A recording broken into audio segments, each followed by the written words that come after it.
time to get your swings in and get set for a little day baseball here at Citizens Bank Park. The Phils have lost 5 consecutive games, but they're ready to go. It's the finale of this 4-game series. It's a wet afternoon, but the rain should be out of here before the start of today's game between the Phils and the Colorado Rockies. All right, so here's the series comparison. We've been talking about it. The starters ERA for the Rockies, all of these young pitchers, 0.90, but they've out-hit the Phils. They've scored 18 more runs, and they have 5 home runs to the Phillies 2 in the 3 victories so far today.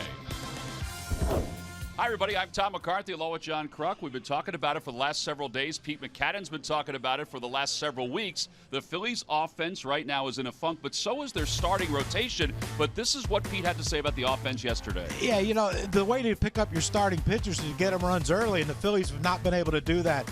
And you see Pete's quote, once again, 3 hits, not a whole lot good to talk about, and there really isn't. But they have to have quality at-bats in this game today. They have to figure out a way to manufacture runs. Yeah, you can wait for the long ball, that's great, but when you're losing 7-0, a 2-run homer, kind of insignificant. Well, today they'll take out a pitcher that they have seen before, so maybe that helps a little bit. He pitched in 2 games last year against the Phillies. One was pretty good. In fact, he homered in it. The other one, it was an early exit, but we'll see what he does against Tyler Anderson. He's a strike thrower. He's not overpowering. A left-handed pitcher commands the strike zone, and you see right here, a good fastball right here, not overpowering, low 90s, but a changeup is his pitch. He'll get a lot of swings and misses with that changeup, sort of like a left-handed Jeremy Hellickson, the way he approaches the game. And you mentioned the home run. Eichhoff was rolling in this game until Anderson hit that home run off of him. So just what the Rockies need, another big bat in their lineup. Celebration for him, and hopefully the Phils do not see that celebration again today in the finale of this 4-game series. The Phils are in need of a victory, and they'll send Vince Velasquez to the mound. He'll be opposed by Anderson. When we return, we'll get to the lineups and first pitch for today's ballgame. Phillies baseball is brought to you by Xfinity. Xfinity X1 will change the way you experience TV. By Toyota. Find your favorite model today. Toyota, let's go places. By Citizens Bank, official bank of the Phillies. Visit citizensbank.com. And by Independence Blue Cross. Live fearless. Learn more at ibx.com.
right, feeling a little bit better about themselves in the dugout on the left as the Rockies have won the first 3 games of this series. The Phillies take the field.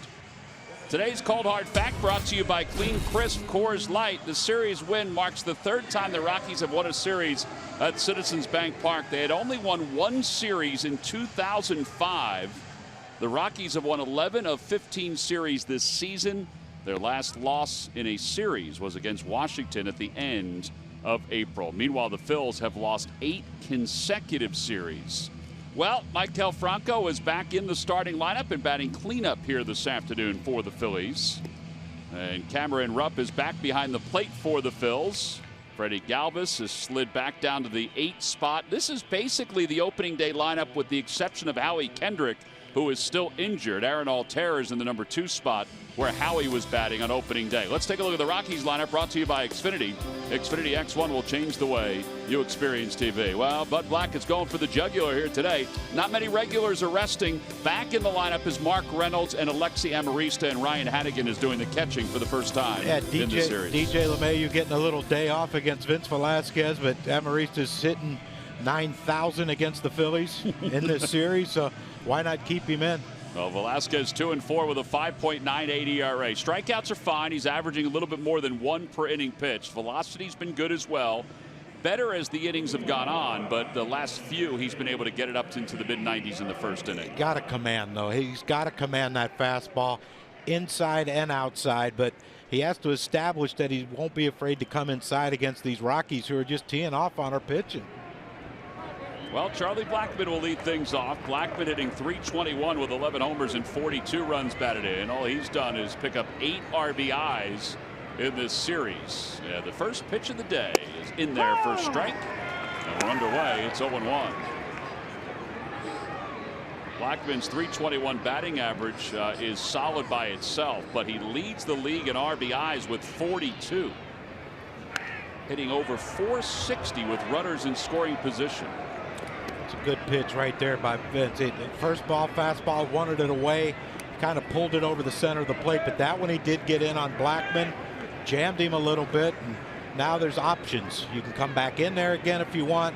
You can throw the breaking ball. He hasn't seen the breaking ball yet. And he goes with a high fastball. It's a 2-seamer, and there's one away here in the first inning. Well, Blackmon, it's not an oddity that he strikes out. He struck out to start game 1, he struck out to start game 2, and he strikes out to start game 4. Yeah, Cameron wanted that pitch up and in, and again, though, it leaked out over the center of the plate, but it was still elevated to where Blackmon couldn't catch up. Here's Ian Desmond up to the number 2 spot, 2 for 9 in this series. And he takes a strike. It's 0-1. Well, first 2 batters. This seems to be a very pitcher-friendly strike zone by Ron Kulpa. Yeah, we like Ron Kulpa right now, don't we?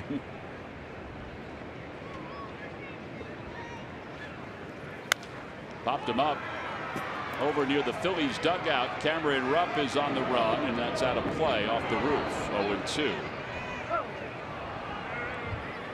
Time now for our Nissan keys to the game, John. Well, Vince Velasquez said he was lost, but he needs to clean the slate, pretend this is his first start of the season. Forget about what's happened up to this point. Go out and pitch like this is the first game. Clear your mind, throw strikes, and there's only one place to go. The Phillies have hit rock bottom right now. One place to go is up, and it has to start today. 0-2 is rocketed through the hole on the left side, a base hit. So Desmond has his 3rd hit in this series. He's come off the disabled list hitting. He missed 25 games. And now Arenado is hitting .293 with 12 homers and 33 runs batted in. He has 3 hits in this series. They've kind of held him in check aside from the home run. It's everyone else, so it has done the damage.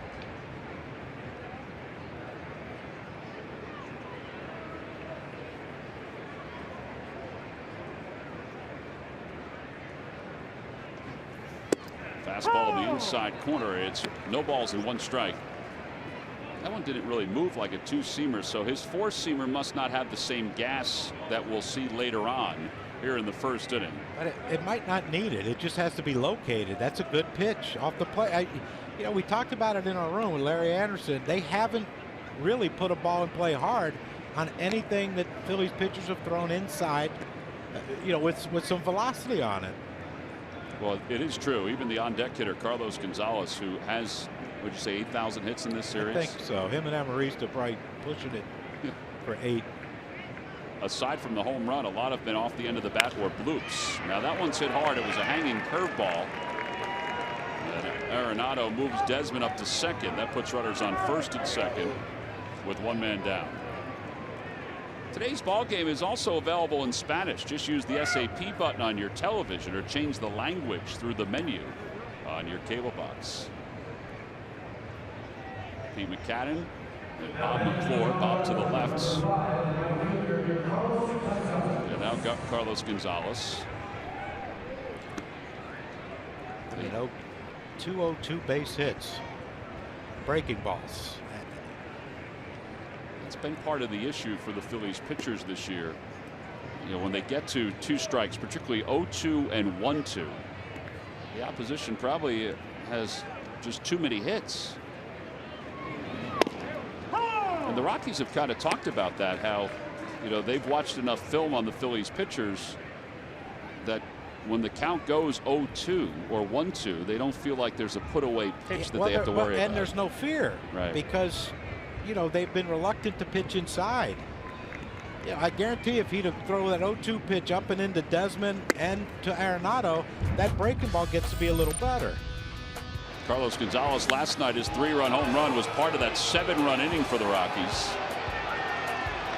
That was a tracer.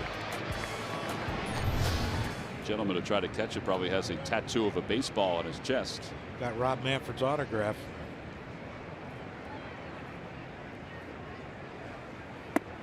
Low 2-1 to Gonzalez.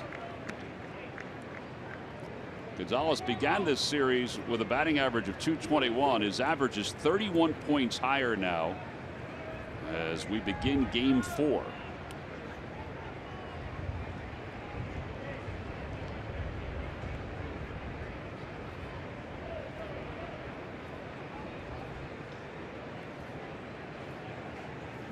Swing and a miss. 2-2. Like his back foot slid out there trying to go after that outside pitch. Saw him immediately after start trying to dig a little deeper hole. Throw him another one.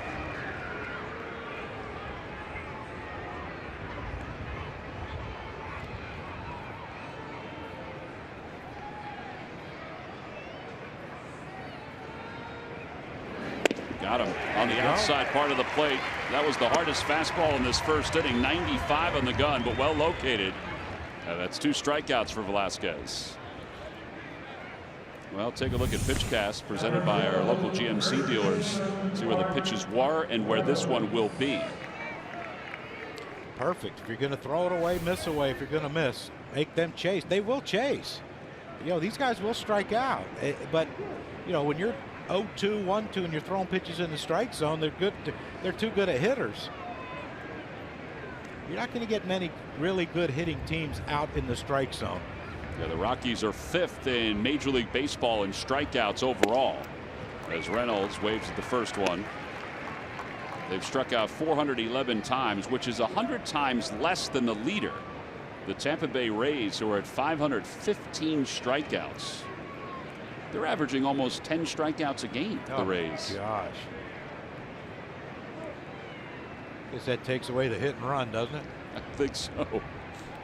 Well, Joe Maddon's not their manager anymore, so. Tell you what, Vince, you just stick with that fastball.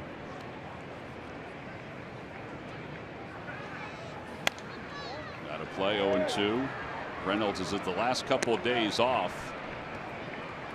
And Bud Black said, just giving him a couple days. There's nothing injury related, nothing performance related. He said, just got guys that I've got to rotate in. And this is where Vince and Cameron Rupp have to say, you know what? He will strike out. He will chase. We have 2 to 3 pitches. We don't have to throw in the strike zone to get him out.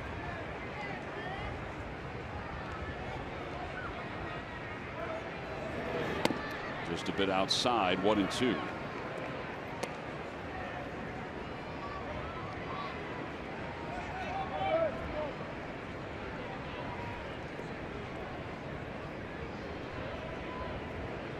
On deck hitter is Trevor Story.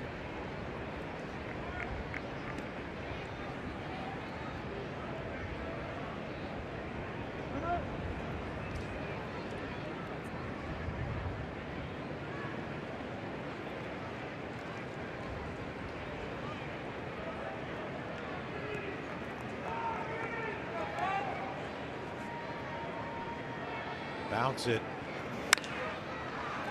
Shallow right center field. Odubel Herrera and Cesar Hernandez. Now Hernandez comes walking in toward the edge of the infield dirt, but he makes the catch. No runs, 2 hits, and 2 men left for the Rockies. 2 strikeouts for Velasquez as we go to the bottom of the first inning.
Right-handed against the lefty Tyler Anderson. Let's take a look at the rest of the Phillies lineup, brought to you by Xfinity. Xfinity X1 will change the way you experience TV. So this is basically, as we mentioned, the opening day lineup, except for Howie Kendrick not batting second. It's Altair who's in there. But this is the 3rd time that Pete Mackanin has used this lineup this year. And Odubel Herrera back hitting 3rd. Maikel Franco back hitting cleanup. And Tyler Anderson on the mound with a 3-4 record, an ERA of 6.00. 49 strikeouts and 48 innings of work. Former #1 pick for the Colorado Rockies.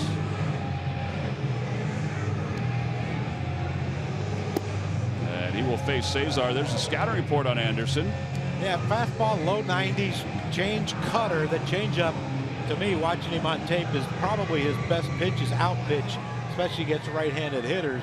He does throw strikes, though. Last year, 67% of his pitches he threw were for strikes. So you got to be aggressive against him. Well, here's Cesar, who's a much better hitter left-handed than right-handed, but we'll get some reps here today. 2 for 13 in the series.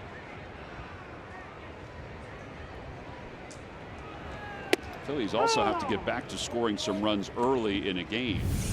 There's that little hitch. Yeah, watch his leg kick. Now he does this from the stretch, watching him warm up. So you wonder, how can he throw to first base if he's double, triple hitching that front leg? Of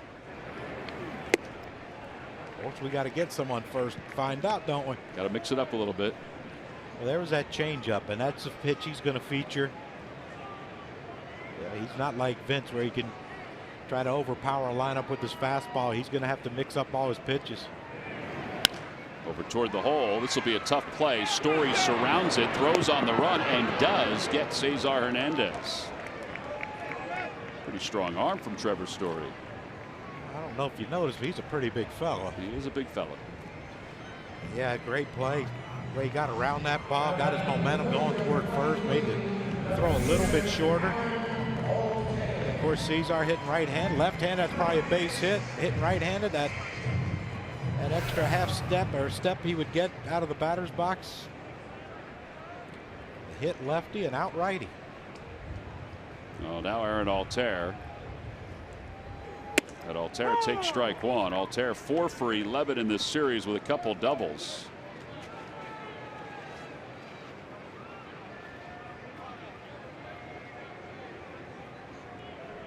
Overall, hitting .305 with 8 home runs, 25 runs batted in. He has 6 home runs here in the month of May.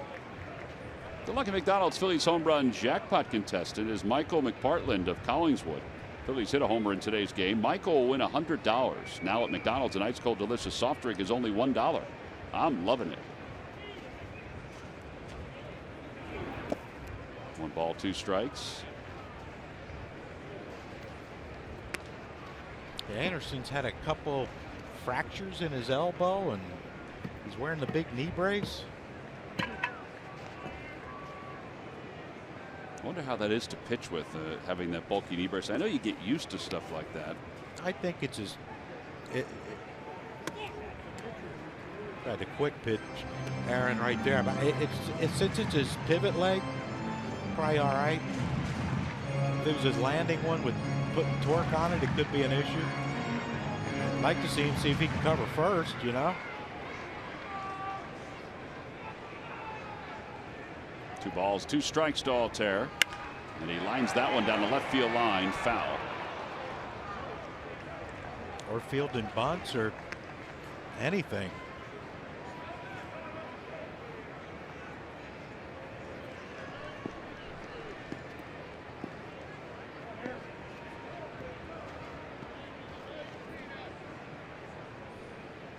Anderson has worn that knee brace since he pitched in college.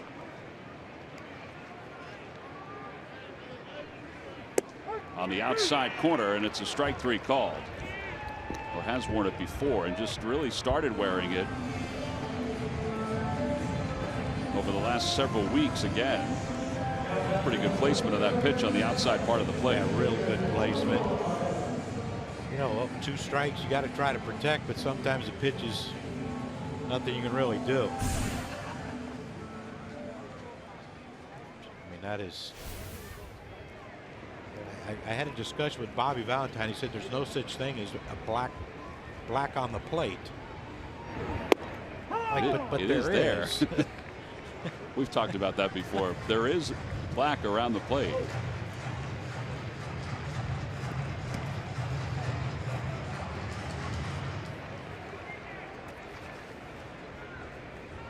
No balls, 1 strike to Odubel Herrera. Odubel is a .263 hitter this year when he's batting 3rd. The last time he hit 3rd was the 9th of May. And this is all part of, you know, what Pete decided today was, well, let's just go back to the lineup that I had expected to use on opening day and did for most of the month of April, aside from some substitutions here and there.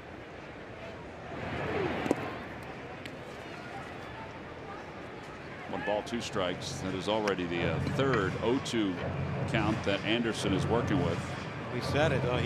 He's a strike thrower.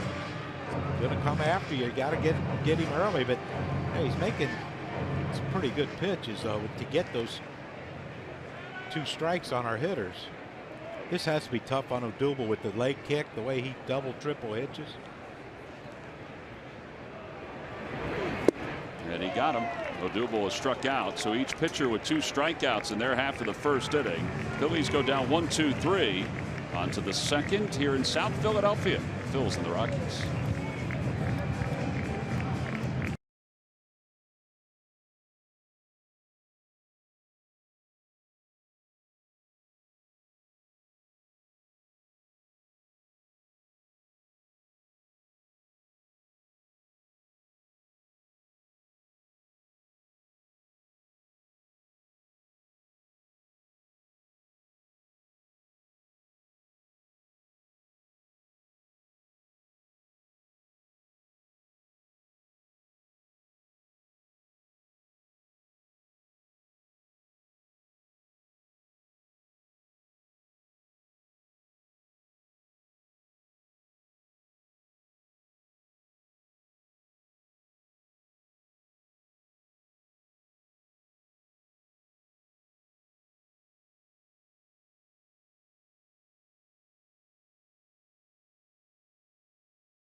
MLB.com at-bat mobile app. Stay connected to the game's best players all season long with Game Day, live game video highlights, radio broadcasts, stats, news, and more.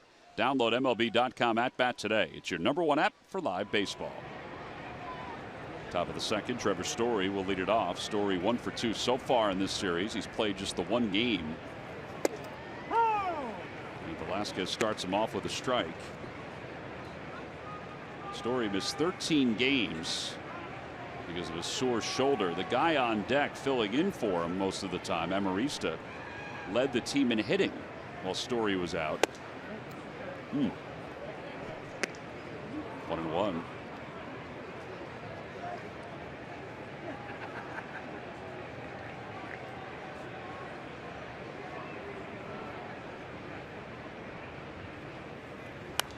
Out of play, 1-2.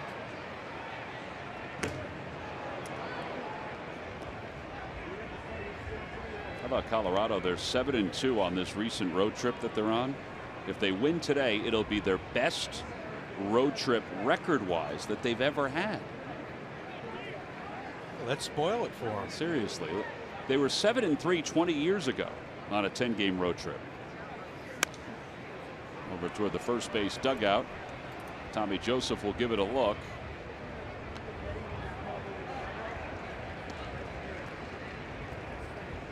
And it remains 1-2 now to Story.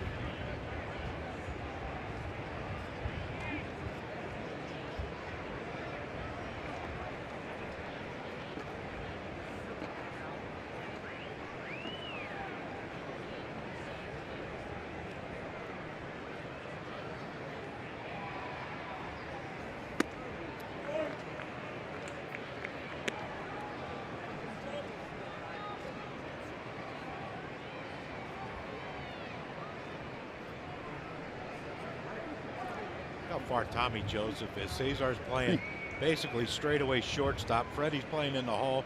Franco's holding the line. Tommy's got a long way to go. If there's a ground ball hit, you know, to the left side. Looking at that pop-up, I looked up and I was wondering where he was because he was so far off the line. Yeah, that's a $20 cab ride from there to catch a foul ball.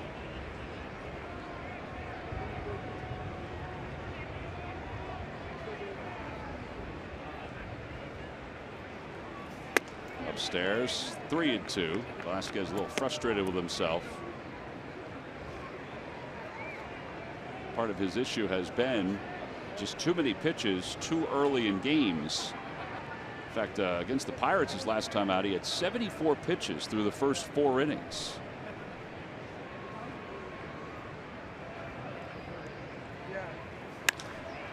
Fly ball left field. Aaron Altair will just sit and wait. 1 out. And here is Amarista. Let's check in with Greg Murphy. Murph. All right, thank you very much, guys. You know, we started off this 4-game series against the Rockies talking about how the Rockies had the best record in the National League, but they were kind of doing it in very un-Rocky-like fashion. They were doing it more with pitching than they were with hitting. Well, that has started to change on this road trip that you were just talking about, Tom. How about this? This is just the second time in franchise history that they've had double-digit hits in 6 straight road games. They've done it in all 3 games here in Philadelphia. They did it against Cincinnati as well. Double-digit hits in all 6 of those games, just the second time in history. You know, Charlie Blackmon was asked about this offense, and it's about it, you know, kind of resurging now and being more like a Colorado Rocky offense. And he said, look, we're getting production from every part of our lineup, 1 through 9. He said, even our pitchers are getting hits. There are no easy outs in this lineup. He said, we really feel like we can chew up a pitcher and kind of spit them out. He said, we make them feel like when they're pitching 3, 4, 5 innings that they've already pitched 8 or 9 innings. That's the kind of lineup we have right now, and that's why we're able to do some damage. It's a pretty telling image of how confident they're playing right now offensively and what they believe this lineup can do from top to bottom. Yeah, it does seem that way. I mean, they're in a rhythm that, I mean, every team would love to be in, even if it's only for 9, 10, 11 games. Now Amarista foul tip. It's 2-2. Yeah, but you know it's there, and you might go. They might go the next road trip, next homestand, whatever, and you know play less than 500 ball. But you know that's in the tank, and you know that because of what they've done in on this road trip, the confidence is through the roof with these guys. I mean, they're just so comfortable right now. Well, you think about it, they have two guys that are in the top 10 at hitting in all of baseball in May. Blackman at 360, and then Mark Reynolds at 348. Reynolds is the 10th highest. Blackman is the second highest. Eric Hosmer of the Royals. 3 strikeouts for Velasquez. But Blackman's right, though. Even their bench guys didn't get start. Story goes down. Amarista plays like an all-star.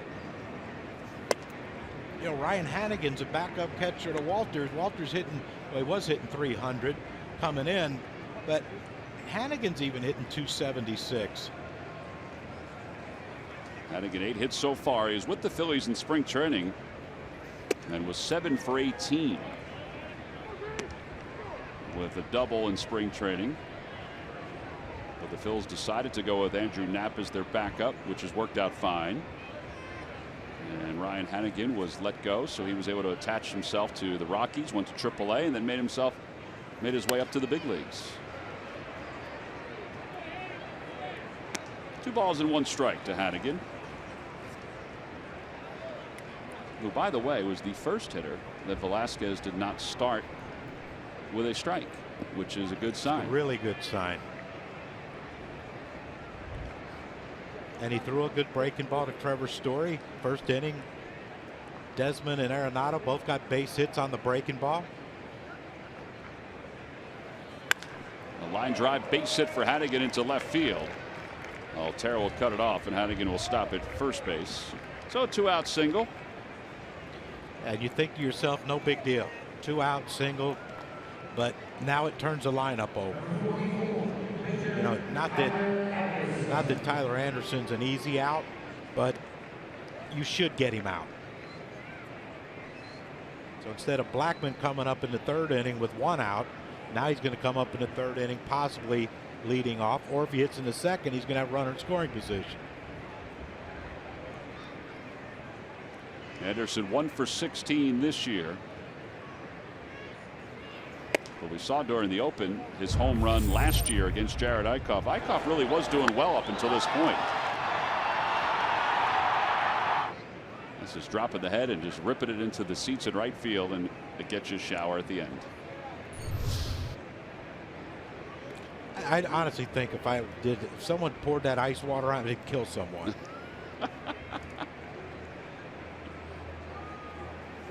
They didn't do that often when you played, huh?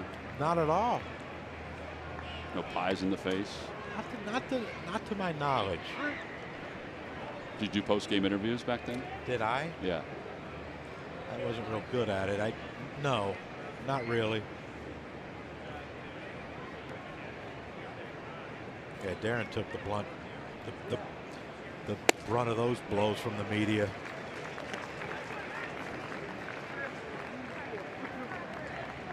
Larry Shank would come in and say, someone has to come out and talk to him. Come in the training room. All right, I'll do it. Darren will go out and talk to him. 1 ball, 2 strikes to Anderson. Yeah, not everybody was warm and fuzzy on the '93 team, but you won. Well, we had other things to do after the game.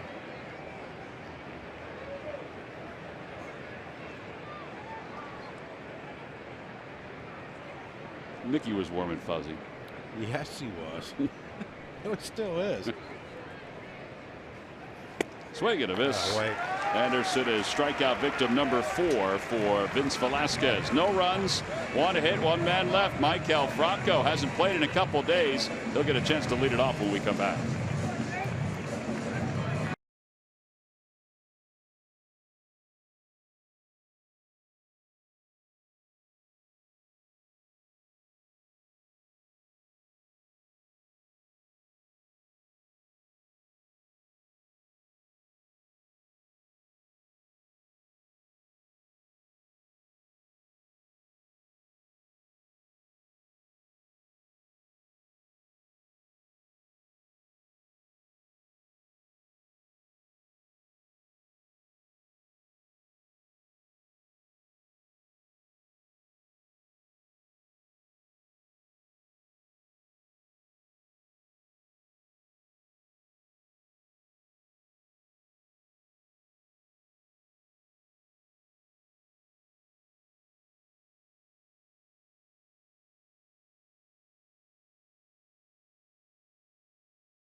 Farm combo, and what we're going to look at are the starting pitchers for the Rockies compared to their bullpen.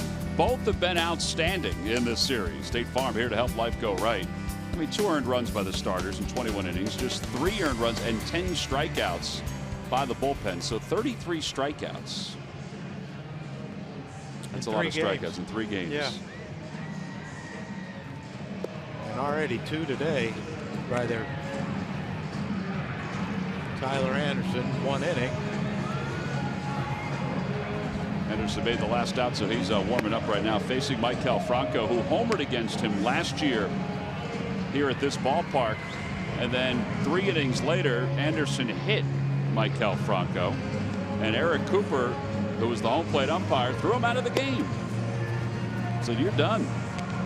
A little overreaction, maybe? Might have been a little overreaction. Did he hit him with a fastball, or? You know what? I don't remember. That's a good question. It was not up. Nope. Just hit him. I guess they thought because he had the 3-run home run in his first at bat. Yes. Yeah. Yeah. Don't. Guy hits a home run off. Maybe make sure you take the. That I can't throw the pitch inside anymore. Good Lord. So Franco back hitting cleanup, where he was 0 for his last 13 in this spot before they moved him, and he hits it sharply right through the vacant hole on the right side. It's the first hit of the day for the Phils. That's got to make Pete McCannon feel good. Matt Stairs feel good. Well, you know, I've gotten to watch him. Of course, you guys have seen him a lot more than I have, but I think he needs to do that more. He needs to focus on the other way. Look, if you get out in front of a breaking ball or change up and you pull it, so be it. But you know, he's got to set his sights the other way. If they're going to shift, make them pay for the shift, and he did right there. Here's Saunders hitting 5th today, his 25th game as the number 5 hitter.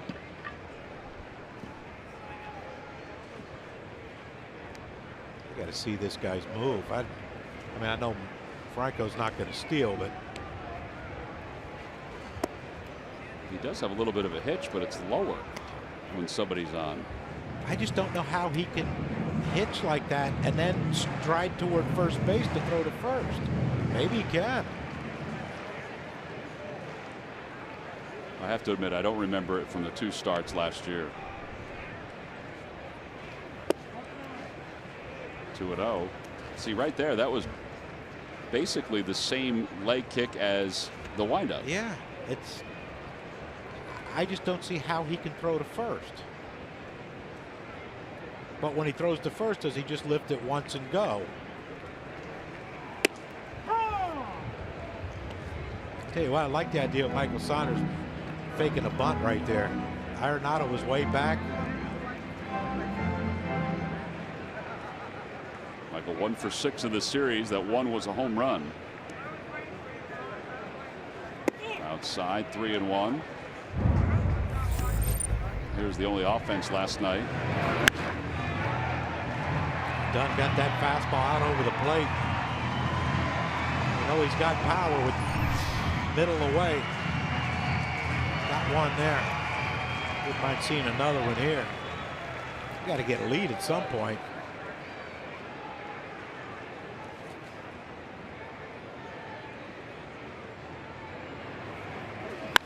Pulled down the right field line, just foul. Golly.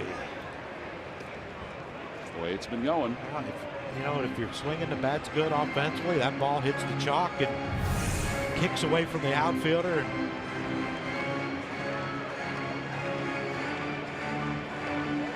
Was that a half a foot foul? 6 inches.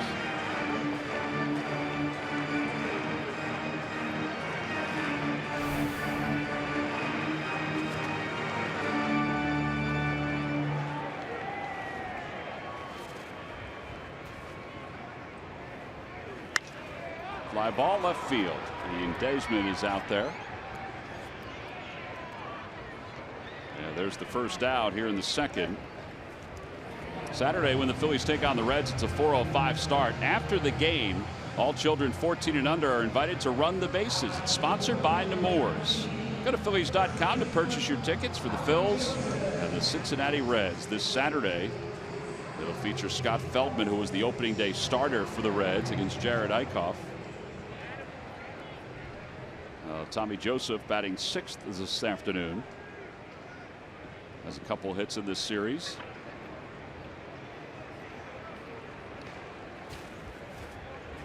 There's your move. There it is. Is it easier to pick up, you think?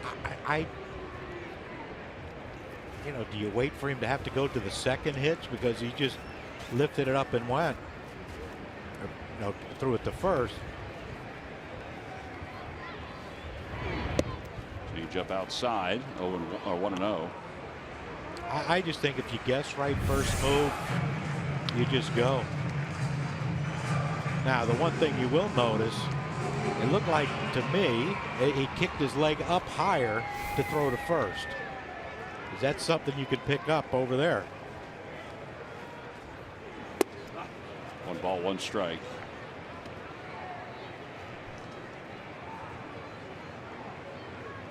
Well, as you mentioned, we probably have to wait for the first 3 guys in the order to get on. Maybe Freddie Galvis to see.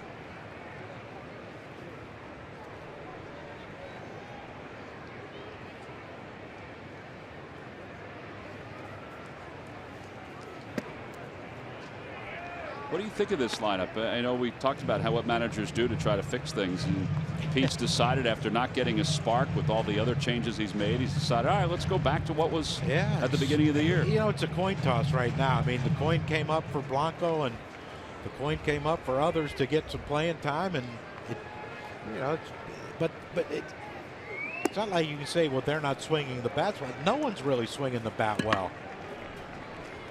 If you look at the other 2 times the Phillies have had this lineup, with Altair batting 2nd and Rupp batting 7th, there were 2 5-4 losses for both of those games. But the Phillies had 8 hits in one and 15 hits in a 13-inning game against the Cubs in the other. I don't know if that means anything at all, but this is basically where everybody was at the start of the year. Like I said, when we went to the keys of the game, they've hit rock bottom. So Pete Price just thinking, you know what, I'm going to go back with what I thought should be our everyday lineup, and I'm going to trust the fact that there was a reason why I thought they were our everyday players, and see if they can produce for us.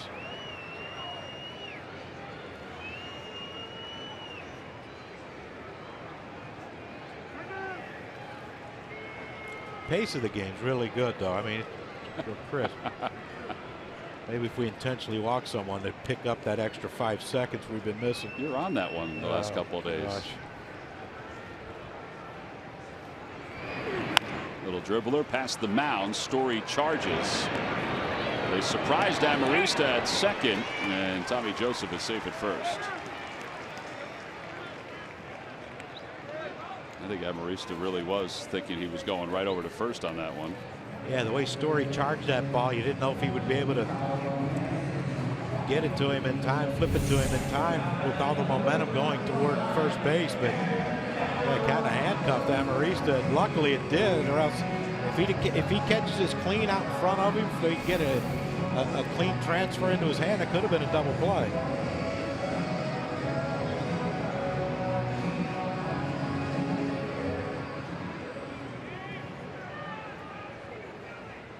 Come on, Cameron. First pitch, let one loose. Cameron has sat the last couple of days, 0 for 3 in the series. Back toward the box, flagged down by Anderson. So we settle for 1 hit, and they leave 1. We've played our first 2 innings here in Philadelphia. On to the 3rd, top of the order for the Rockies.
Log on to Phillies.com. Go to the fan section for all the information. Please submit your answer on the subject line. All right, John, here we go. Who was the last National League player before Charlie Blackmon in 2016 to hit 10 or more leadoff home runs in one season? The answer will be revealed a little later in the game. Looks like we got a little debate going on there. Some kids are getting a chance to come to the ballpark here today. A little day baseball.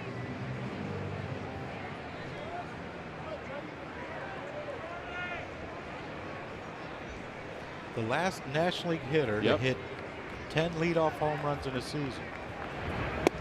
0-1 to Blackmon. Ricky Henderson, of course, is the major league leader, all-time leader in home runs to lead off. But 10 in a season. 10 in a season. Blackmon takes a breaking ball outside. Blackmon, we mentioned, is leading the league in RBIs. No leadoff hitter, no hitter who has primarily been the leadoff hitter has ever led the major leagues in RBIs in a season. There have been guys who have led their teams in RBIs as the leadoff batter. Nomar did it in '97 with the Red Sox, and Ichiro did it for the Seattle Mariners. He led them with RBIs with 91, but nobody's led the entire league in RBIs from the leadoff spot. It's going to be hard to do, but you know, Blackmon has talked about the 16 sacrifice bunts that the pitchers have this year. Phillies have 3, Rockies have 16. How that has really helped him because it's put more guys in scoring position. And I think, you know, you talked about Nomar and Ichiro. They had the DH, so they had 9 good hitters in the lineup, or, you know, above average major league hitters probably in the lineup. Yeah, but Blackmon said, you know, when your pitchers can get guys over, move them over for you, your chances go up. Fouled away, remains 3-2. Darren Erstad had 100 RBIs once as a leadoff hitter for the Angels, but there were 2 other guys, actually 3 other guys, that had over 100 RBIs for his team, so he did not lead the Angels that year. But still, 100 RBIs as the leadoff man shows you the kind of offense they had. Down the left field line, again foul.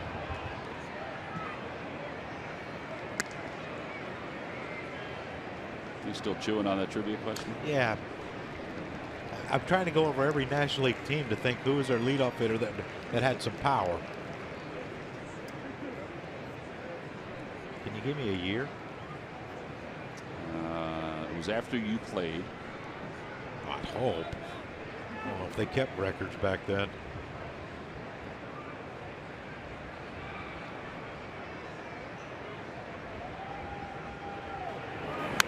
Another foul ball. Having himself some kind of at bat here.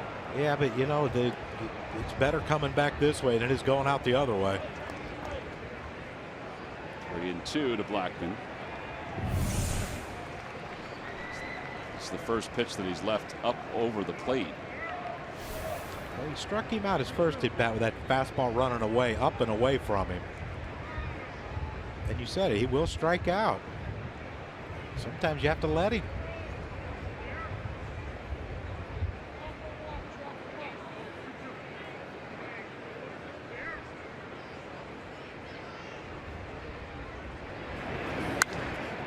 Another one fouled away.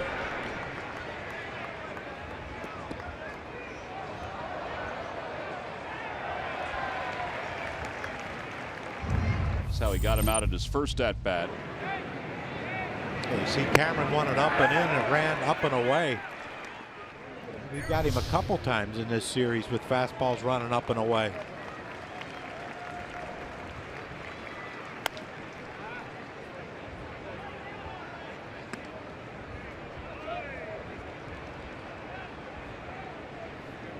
Nice reach.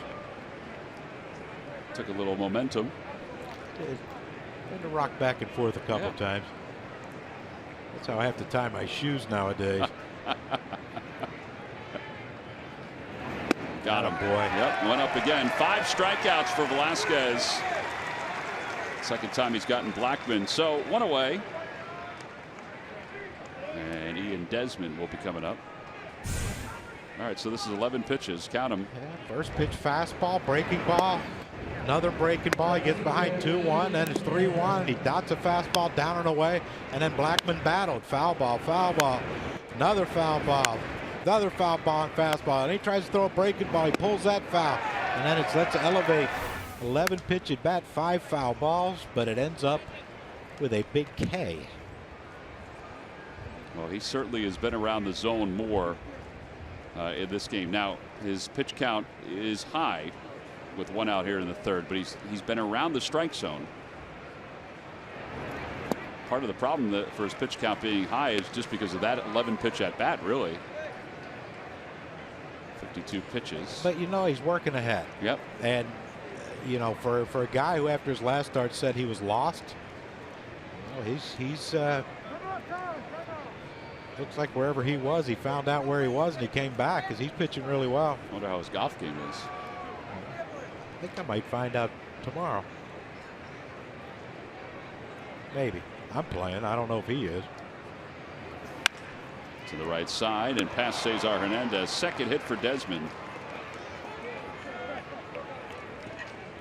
Phil's fans can't get in front of the TV for every game. No problem. Always stay connected to your team with the NBC Sports app. Download and live stream every CSN Phillies game on the go.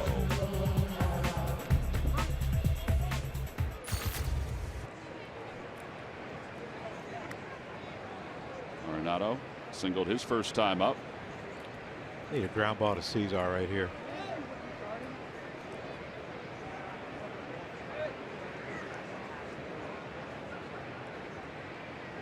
Runner goes. Pitch is taken for a ball. Throw to second base a bit high, but Desmond is able to keep his hand on the bag. Freddie and Cesar are signaling for him to take a look. Saw Pete just motion to Ron Culpa, the home plate umpire, to give us a second. We're going to look at this.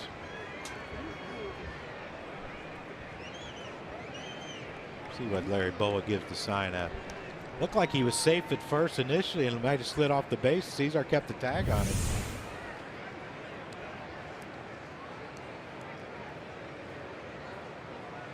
He's definitely safe there, but does his foot come off the base? So he's still on him there. He's off the bag there, but is he on him still? Yeah, you can't tell. They're going to look. Maybe this one's a little clearer. I mean, if he was on him right there, but right before that hand touched the base, that's going to be an out call. But whether it's conclusive enough. But we've been wrong this whole series. We really have. I mean, you talk about in a slump. Now the only thing, he may have gotten his jersey up by the 0 as his body was coming off and he was reaching back with his hand. I hope so. There's an awful lot to look at. Chris Conroy is the second base umpire. He's to the left, and Jerry Meals, the crew chief, is to the right. Folks at the replay offices have already started looking at it once the play finished up. They're always taking a peek at it. Fans seem to think he's out.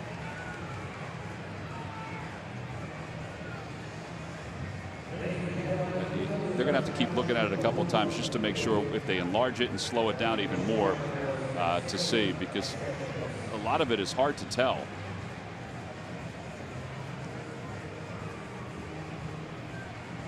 Yeah, well, you would think if it's this long they couldn't find anything to overturn it. But like you said, we're getting our rear ends kicked with these predictions. And you talk about in a slump. Well, the Rockies are not televising today, so there's not as many camera angles to look at. Oh, Jerry Meals was getting ready to take off the headset, and they called him back.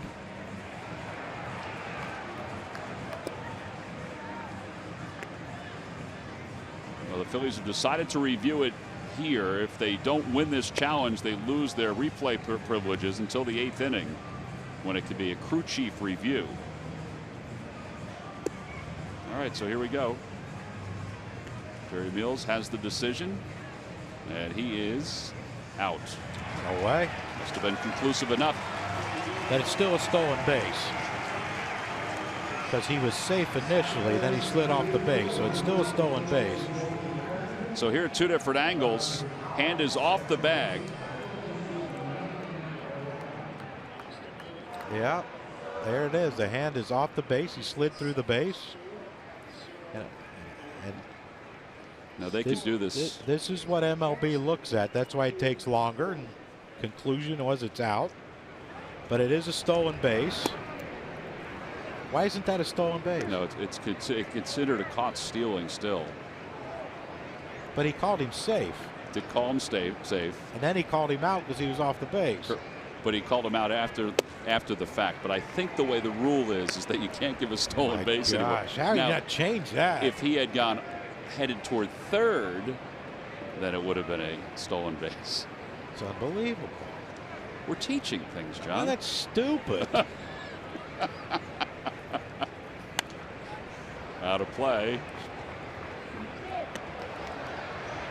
Well, I mean, he slid into second. He hit the base. He was there. They called him safe. Then he went off. He comes off the base. They call him out. That's a stolen base. And then a 4 unassisted putout. Yeah. I'm going to call Rob Manfred. Your list is getting longer and longer. Uh-oh. Down the left field line. Stay in. Franco hustling out. So is Galvis, and it's out of play. So now I don't know how to write this on my scorecard, but what is it then? 2-4. Caught stealing? Yeah. How could it be a caught stealing when they called him safe? Well, because he made the wrong call, apparently. But he was only out after he came off the base, so he'd already established second base. But until he's anchored down, it's a continuous play. Yeah, anchored. That's what we are at the buffet table. We're anchored down. Anchored down. He slid past the base. Outside 3-2.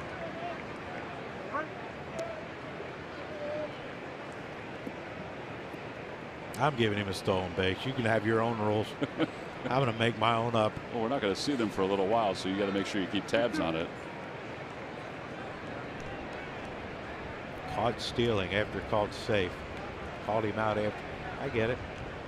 Makes a lot of sense now. Inside, first walk of the day for Velasquez.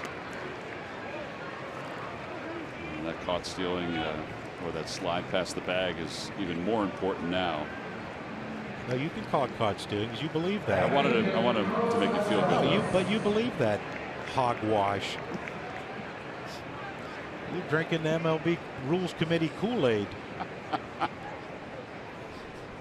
All right, Vince, let's go. Get back on track here.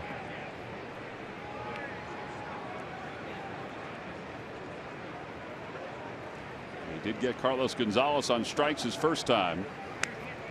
And it's 0-1. Gonzalez, for his career and in the history of playing against the Phillies, is 18th all-time in batting average against the Phillies. The highest active average is Ryan Braun.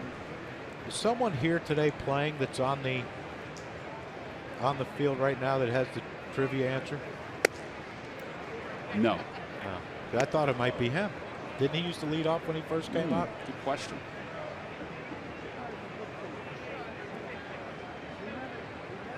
We're not done with this slide conversation either during a commercial break. Trying to give as soon as Vince gets him out. Trying to give you the exact rule. As Gonzalez hits it into right field for a base hit. Arenado's on his way to third. The throw by Saunders cut off by Galvis. First and third with 2 men down. He caught a break.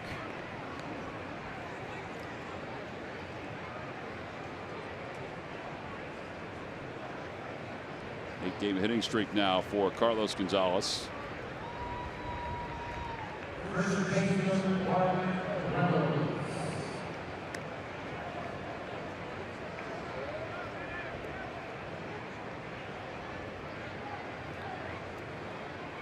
Well, Reynolds popped up his first time up.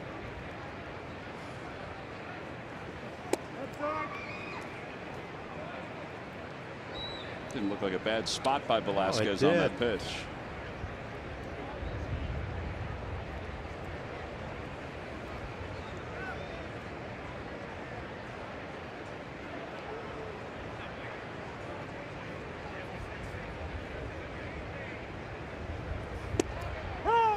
before the inside half of the plate.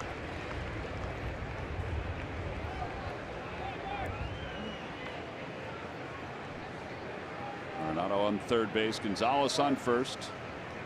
They're in the top of the third.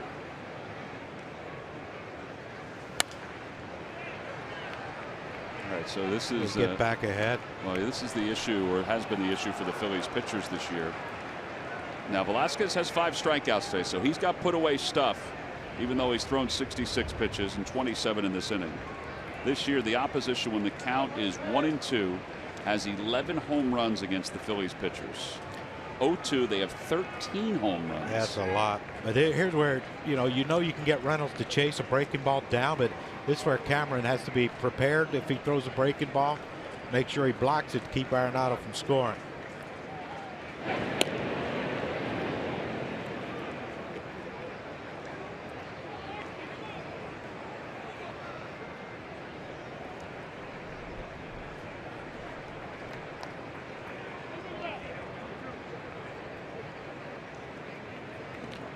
Hit 500 with runners in scoring position this pretty good series. That ain't bad.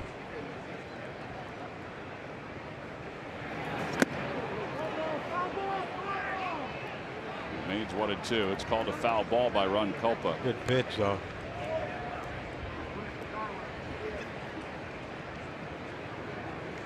I mean, it's not where Cameron wanted it. Down and away, ran it up and in on Reynolds, but that's the thing. Reynolds didn't know it was supposed to be down and away. He might think, uh-oh, he's trying to get me out inside. Cameron got to block this one. Over to third base, Maikel Franco has it, and Velasquez works out of this third inning jam. No runs, a couple of hits, couple men left on base. Hopefully it's clearing up as we go to the bottom of the third.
Baseball is brought to you by your local Chevrolet dealers.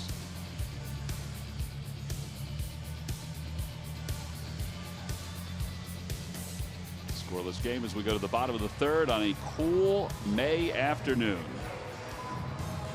As the Phillies will send Freddie Galvis to the plate. It'll be Galvis, Velasquez, and Cesar Hernandez against Tyler Anderson, who in 3 starts here in the month of May has a 2-1 record and an ERA of 3.06, which is far better than what it was in April. His earned run average in April was 7.71. Last outing he allowed 2 earned runs over 6 innings against the Reds. He got the victory.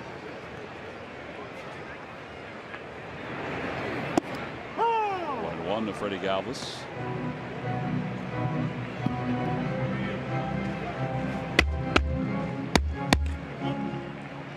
Velasquez is knocking some dirt from his spikes. Oh, that was Murph. Outside, 2-1. That was Murph doing it. Dun, dun, dun. You know, clapping his Trying to get the crowd into it. up against something to Just doing my part. see if we can be like Right. Larry Anderson, lose hearing in an ear. Murph's on the first base side. First base, Murph. Fanatics on the third base side. Opposite How sides. can we tell the difference? Babies aren't crying. I still have my rain jacket on. The Fanatic took his off. He did take his rain jacket off. Murph is wearing the red rain jacket, which is a very cool jacket.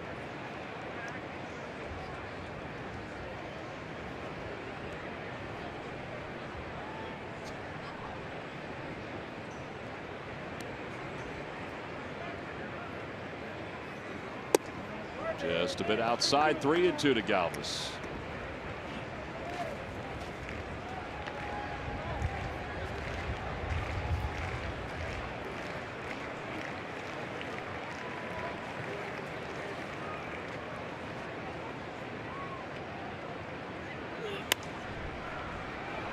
Mark Reynolds may have a play on this. He just couldn't get there.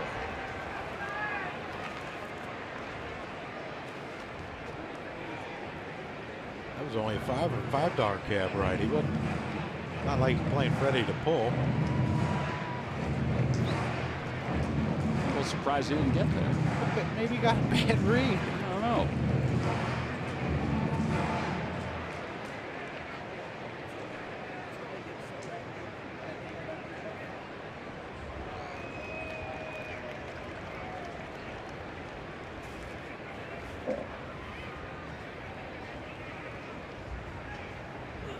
Swing and a miss. Galvis is the third strikeout victim today. So one out here in the third. And Vince Velasquez is coming up Saturday, June 3rd, when the Giants are in town. After the game, the Avett brothers are going to perform a free concert here at Citizens Bank Park. Your game ticket is your concert ticket. No additional purchase necessary. Tickets are on sale now for the Phillies and the Giants by going to Phillies.com and go to Phillies.com/Avett Brothers for more information. No balls and one strike. Now, I'm not familiar with their music. What? You know, I've heard them a couple times, but I am not. Very popular though. I have a couple of nieces who are going to be here to watch the game and the concert. They love them.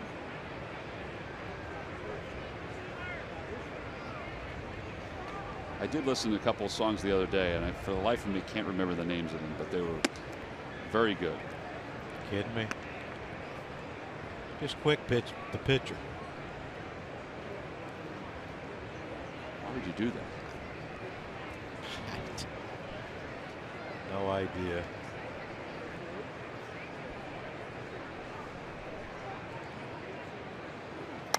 Tapper back over the mound. Velasquez does run well. Amarista's throw not in time as Vince legs it out for a base hit. This could be a look.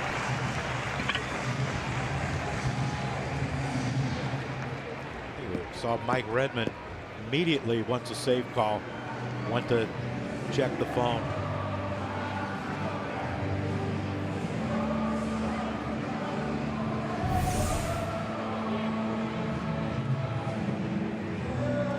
Safe. It's kind of like that play the other night. Oh, they're going to let it go. Yep, Bud Black is That away. not going to challenge it.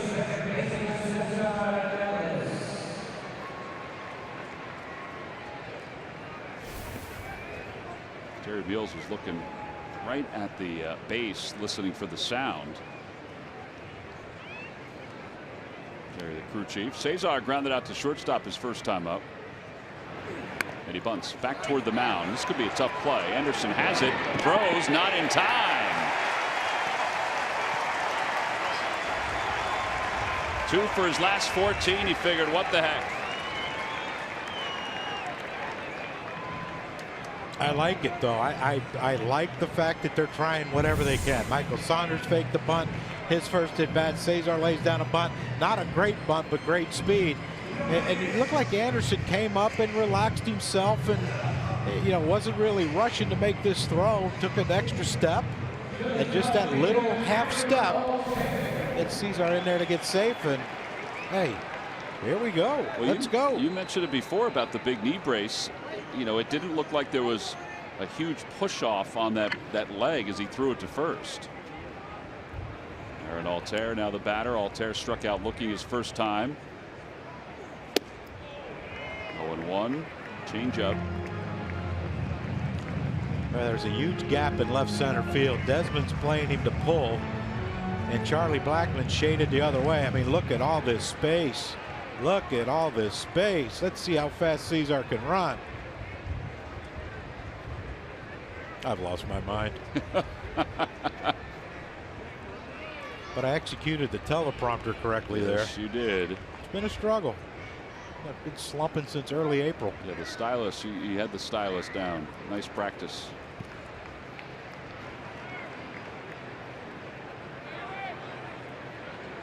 Did you use the telestrator a lot before? Really? I didn't know how. Yeah. Still don't, obviously. Out toward right center field. That's pretty well hit. Gonzalez going back toward the track. He's under it, makes the catch. Velasquez will tag and go to third. Well, obviously Aaron Altair just missed that one. First and third now with 2 men down, and Odubel Herrera will bat.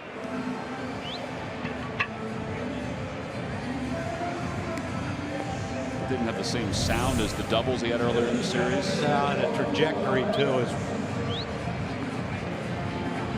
just out in front, maybe a little bit on that pitch, and just got underneath it. But you know, good base running by Vince Velasquez to tag up, because now you open up that hole for the left-hand hitting Odubel Herrera.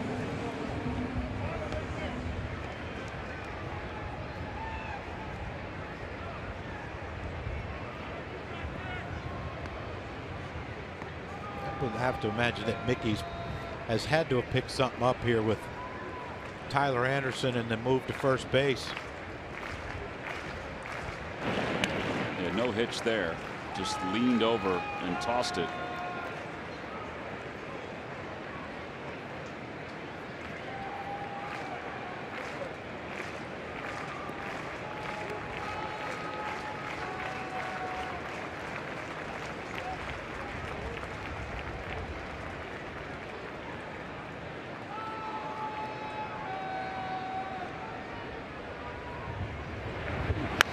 In the air down the right field line.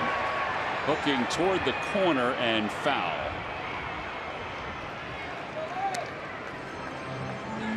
Looked good off the bat, but then you looked at Odubel and realized he wasn't leaving the circle, so he could see that it was hooking. That's the telltale sign of Odubel. Well, maybe I shouldn't lean on Odubel as much as I like him.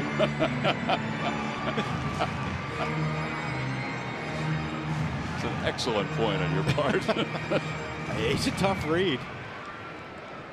And that ball could have been like left center field or foul down the right field line. Yeah. You just never know. Well, he didn't flip the bat either. No. That's a really good point.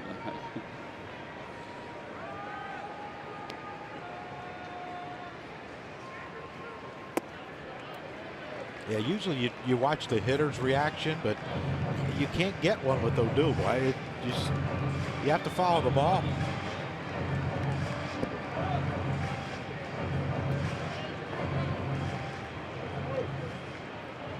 Phillies at 286 with runners in scoring position and 2 men down, second only to the Rockies.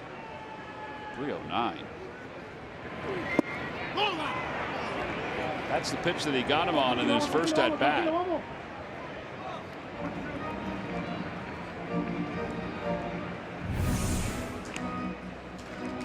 Well, you see, now when have you seen Odubel with the double foot tap? And that's because of the hesitation. When you have a leg kick and you have a guy that has a funky delivery like this, your timing, it's very difficult to get good timing. Runner goes, pitch is fouled off. Runner goes from first, I should say. And you see it there. You can't. He doesn't know when to lift his leg. He doesn't know when to set his foot down. You know, he was ahead on the pitch before. He's behind on that one, and it's. I mean, watch this last pitch. You saw the double toe tap the pitch before, and that one, you just don't know when to go. I had difficulty because I had a leg kick, and I had difficulty with guys that had a little hesitation to their windup. How'd you fix it, or how did you adjust? I just made out.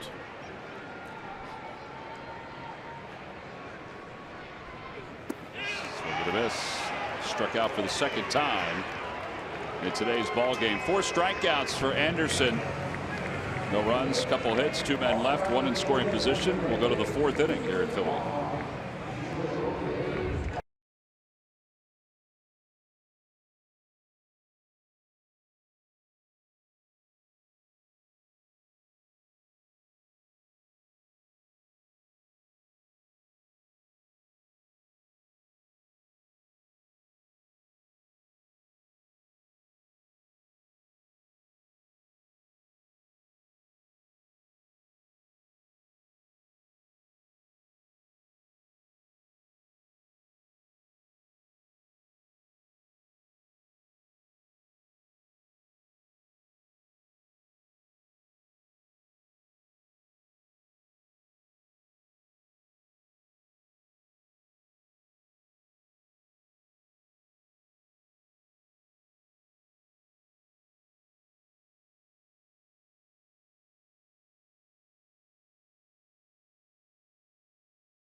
Add a little color. Avery neon shipping labels ensure all your shipping messages get noticed.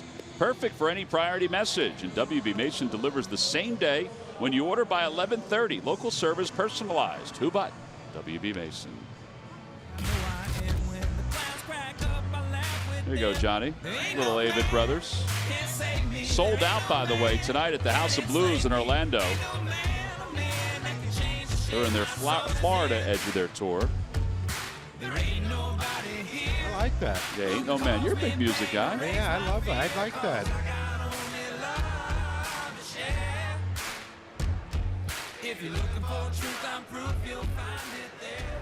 Get a chance to see them. It's a big deal that they are here. Am I here? I'll check. It's against the Giants. You remember whether you're here for the Giants? I don't think you're here. I don't think so. Here's Trevor Story. He'll fly out to left his first time up. Pops it up foul, 0-1. If I'm in town, though, I'm going to come. I'll come down, but I got to see Bochy. Of course you do. That's a priceless human being. Teammate. Yeah. Yeah. But I think if Tim Fryer is still coaching, he might go out and play with him. It's right up his alley. Yeah, yeah. Flan can play. He just released his 3rd CD. I think so. Last year. Yeah. 0-2 to Story. But we're excited about the Avett Brothers, though. It's a big deal to have them here for a post-game concert. That one is launched out to right center field, and it's gone. An opposite field home run for Trevor Story, his 7th homer of the year.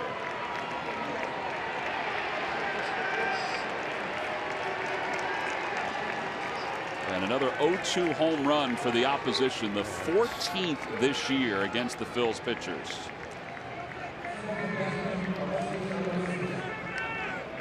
May not seem like a big deal, but that's. No, but it is a big deal. Yep. And we talked about Vince. He's missed spots in this game, but that usually his miss is either up or down.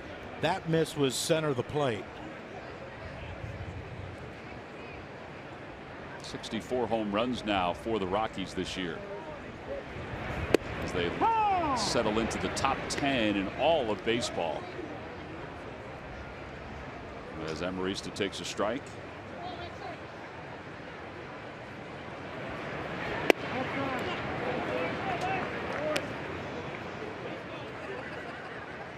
Estimated distance on Story's home run, 419 feet. To right center field. The guy had 27 last year. And a line drive base hit into right. Velasquez is not pleased by that 0-1 pitch that was called a ball by Culpa. But Still has to make a pitch, even though it's 1-1. Yeah, it's the breaking ball's been hit or miss with Vince in this game. According to PitchCast, it was a little outside. Broke around the plate, but that's the thing with where he gets a little more years on him, a little more experience. That okay, I forgot about that pitch already before you throw the next one. Haddocket takes the strike. 0-1, 92 on that heater.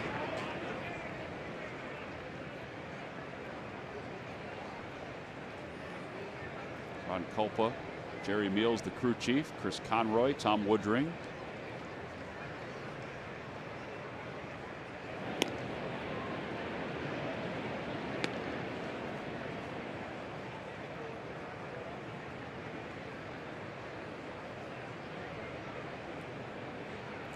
Well, we got out of the third inning without any damage being done, which was kind of a breakthrough.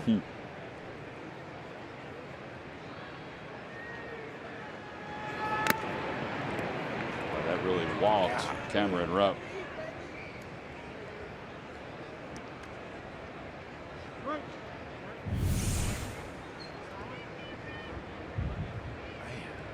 It looked like it went right through his helmet from that camera angle. Like right through. He reacted like it did too. Oh my gosh.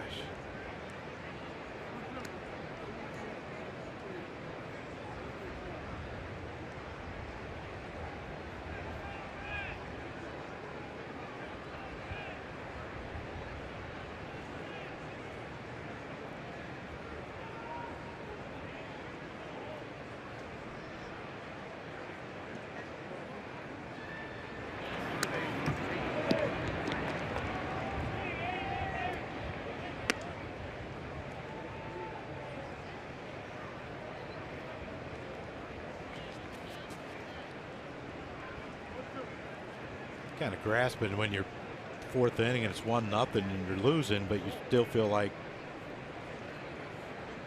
playing a lot better. And that's the problem. There's going to be a bullpen coming soon. Vince is up to 77 pitches in the fourth. This is kind of the way it was against the Pirates the other day. I mentioned 74 pitches in the fourth. Ground ball over to third. Franco will wait on it. He gets Emerista at second, unable to turn two, but they get the lead runner. 5-4 of the put out. And it brings Anderson to the plate. State Farm is here to help Philadelphia fans save money when you combine your home and auto insurance. Talk to an agent today or call 800-STATE-FARM. You can save hundreds when you combine home and auto. State Farm here to help life go right.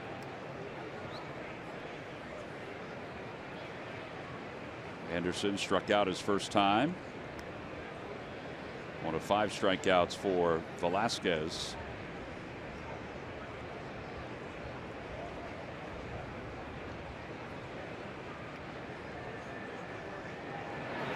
And he bunts it toward first.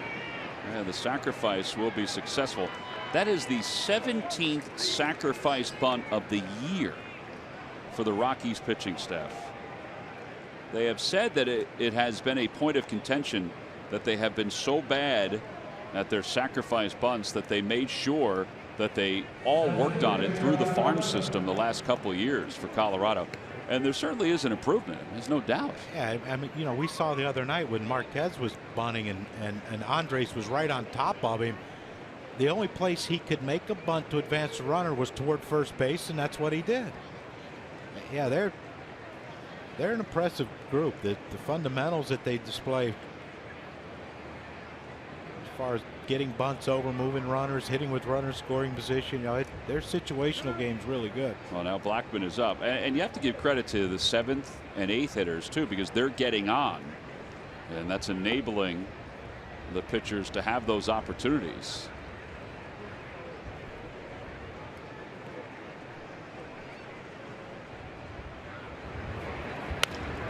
Ball foul, and it's 0-1.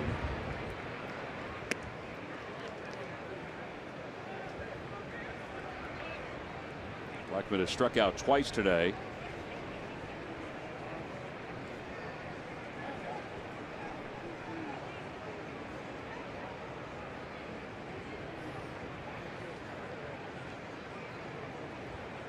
Little lady may be enjoying her first Phillies game. Hope the fanatic stays away from her. Seriously. I think that was just a one-time thing. Yeah, right. What, a baby not liking the fanatic? Yeah, I think that was just a one-time thing.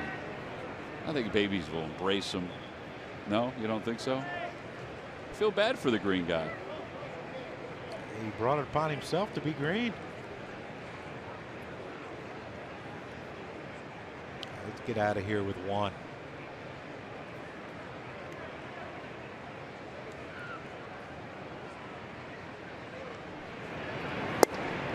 Out in front, 1-2. I mean, you go back up with that fastball that he chased a couple times? I would. I mean, I know it was an 11 pitch at bat the last time, but the way Charlie Blackmon's approach is, that pitch up and away, if he continues to chase, even if he hits it, you don't. It's going to go in the air. You don't think he can hit it out.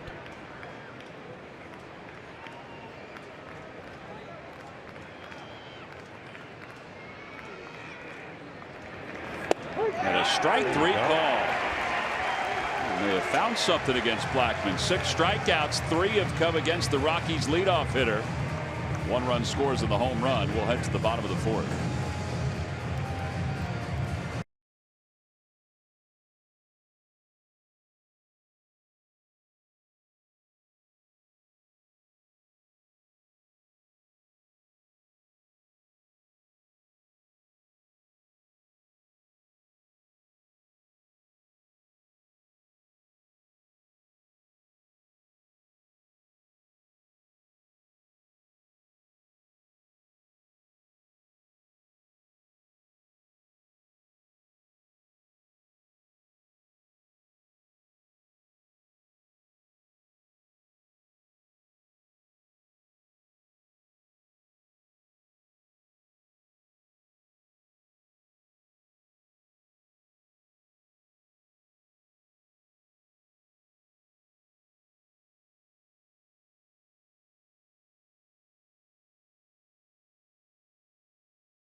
You buy Nissan. Shop ChooseNissan.com. Buy Jefferson Health. Call 800-JEF now or visit jefferson.edu. And buy your local Ford store. Check out every new Ford car, truck, and SUV crossover at buyfordnow.com. So the little one's getting a chance to watch a Phil's game here this afternoon. Maybe get out of school one last time before school is truly out of session. Some big chairs for those little ones. The guy on the left seems happy. You'd have to have a really big house and be really thirsty. Well, last year a long time right there. High ceilings. Yeah. Can't go 9-10 foot ceiling. Yeah, none of the old row homes where it's a little slow. You gotta go 20. Here's Franco, who singled his first time. And they don't have the same shift on for him here. They put Amarista at sort of his normal spot, maybe a step or two toward the middle. Reynolds is off the line at first. Great, hit one out in them seats. You don't have to worry about where they're playing. Tapper back to the box. One quick out. What are your thoughts, though, on when you're benched for a couple of games? I mean, how are you feeling coming back out? You know, I know there's been a lot of talk about communication and whether Franco understood why he was out for these last couple of days. But as a player, when you are technically benched for a couple of days, what's your thought coming back out? I mean, is it rejuvenation? Well, it's rejuvenation, but I think for a young player, even though he's done some good things offensively, I think it's I have to reprove to them that I can play this game. And that's the thing you don't want. He swung at the first pitch, hit a ball hard for the base hit to right field. that when he got out front of and hit it back to the pitcher. But you can't think to yourself, I have to hit a home run every at bat. I have to drive it around. I have to get a hit. You can't put that pressure on yourself.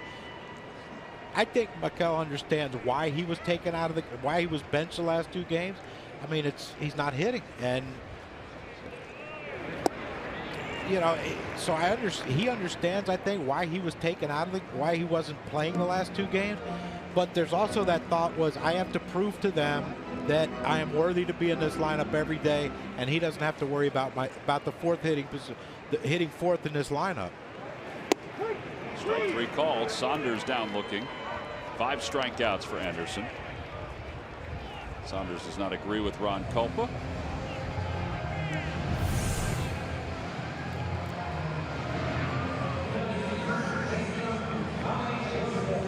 Looked low, didn't it? It had the plate, but he's been sort of back and forth with whether he's giving the pitcher that pitch or not. Tommy Joseph reached on a fielder's choice his first time.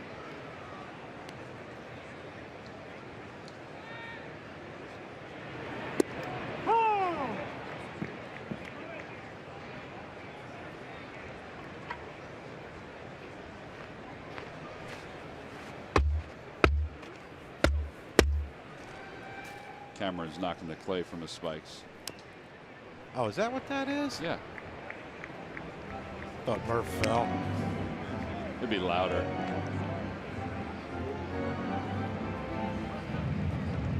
So there's a microphone down there. Are the players aware there's a microphone down there? It's all part of the sounds of the game, John. Do they realize that hurts our ears when they do that?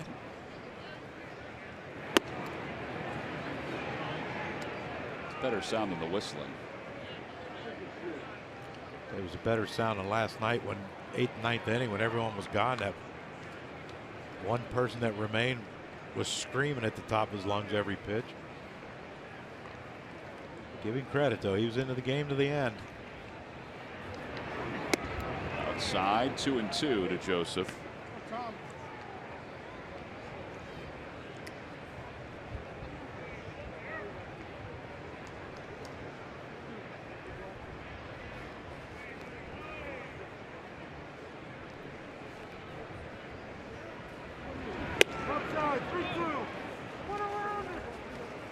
Oh, Ron Culpa not happy with Anderson. The fact that Anderson just spun and turned back towards second base. Yeah, his pitch is close, but it's away. And Anderson walked away, and then Ryan Hadigan actually turned around, which is another no-no for the catcher to turn and face the umpire.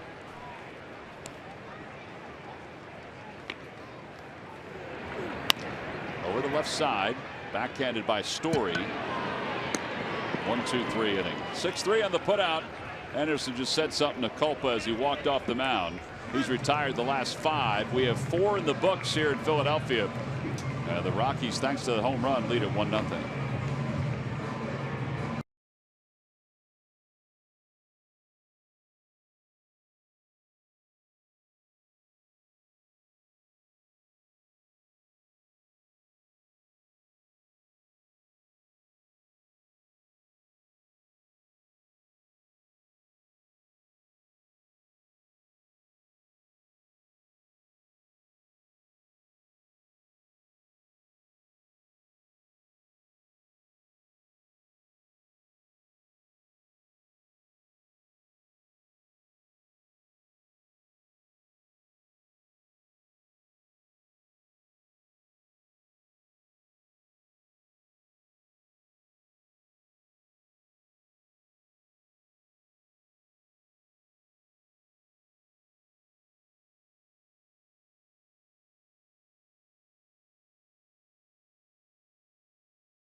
And we've told you before about the Avett Brothers concert. Well, Friday the 2nd is African American Heritage Celebration at the ballpark. Then Saturday after the game, the Avett Brothers post-game conference. Sunday is the Tasty Cake Michael Franco batting gloves for kids 14 and under. Go to Phillies.com for more information on the series against the Giants. We're currently playing the Cubs out in sunny Chicago. And it's a 1-1 game. As Ian Desmond fouls the first pitch off from Vince Velasquez. Desmond is 2 for 2.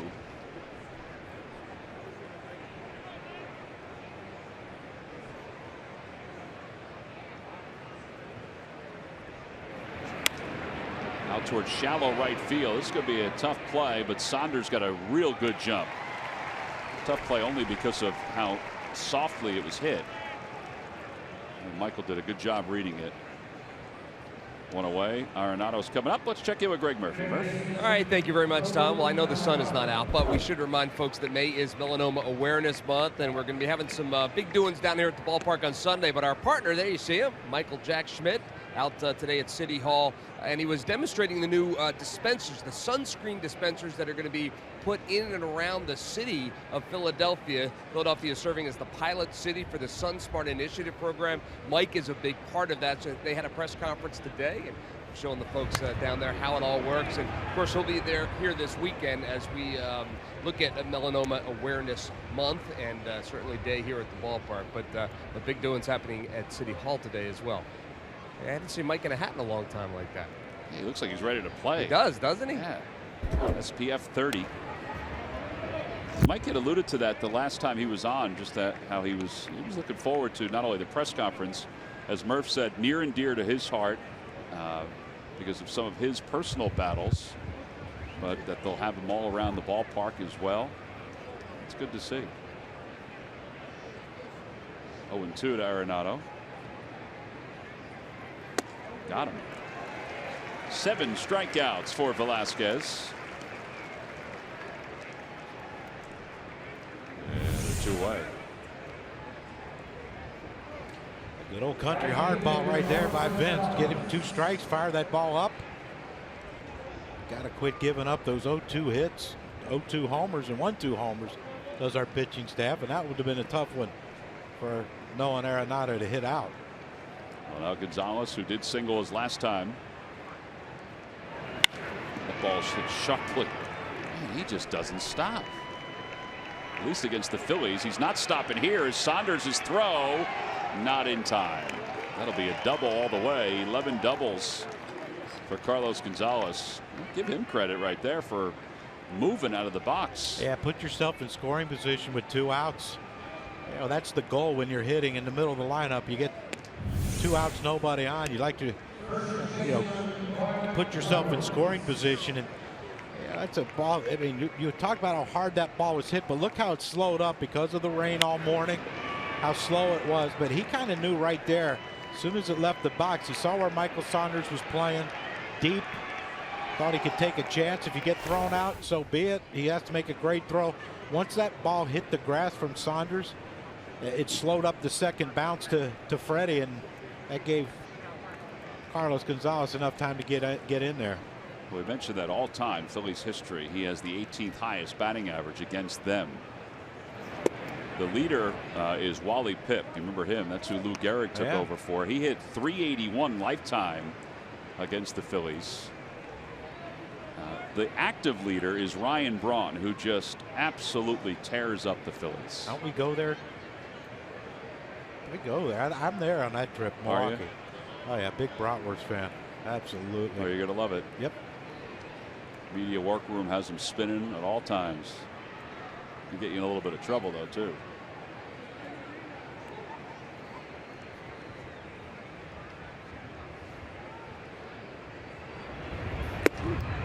One ball and 1 strike to Reynolds.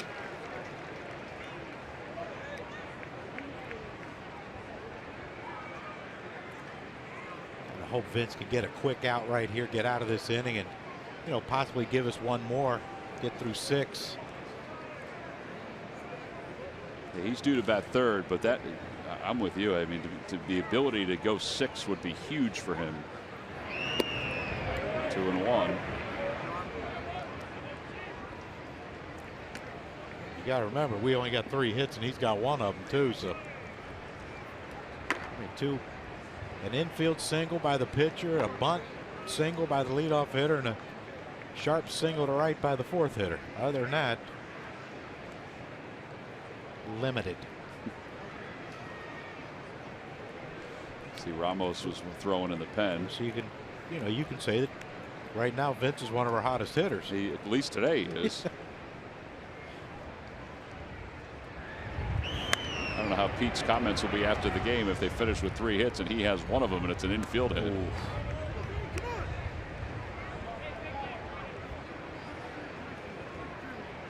A pretty close comparison between the two. Obviously Anderson only 3 hits and just 57 pitches. Yeah, no walks. But you kind of expect that against a guy who's a strike thrower like Anderson is. You got to swing early.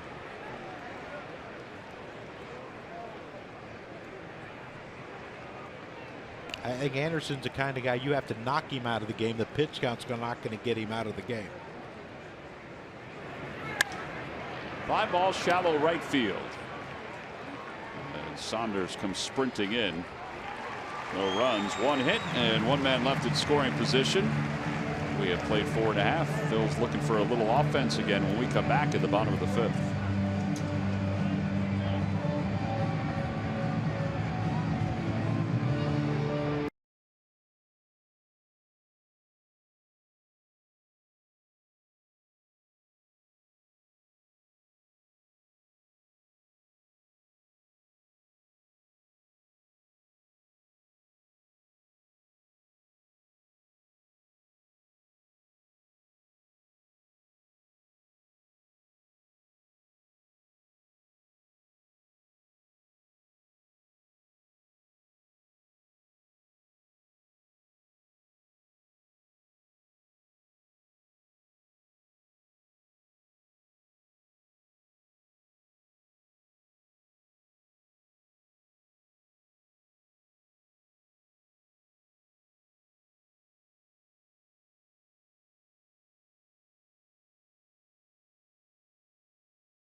Minor League Report. Citizens Bank, the official bank of the Phils. Visit citizensbank.com.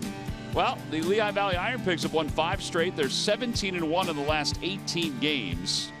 They've won 7 consecutive series. Hoskins is having a great start. Cousins is really coming on strong with 12 homers and 34 runs batted in. Pivetta pitched well again the other day. Lively's pitched well. It's all good news for the Phils. Earlier today, the Trenton Thunder defeating the Reading Phillies 7-2. Scott Kingery had another good day. A single, a double, a couple walks, and a run scored for the Fightins. Here's Cameron Rupp.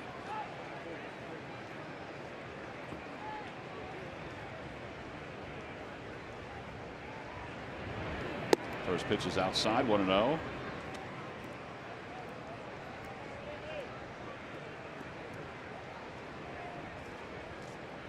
It'll be Rupp, Galvis, and then the pitcher's spot. There is bullpen action for the Phillies.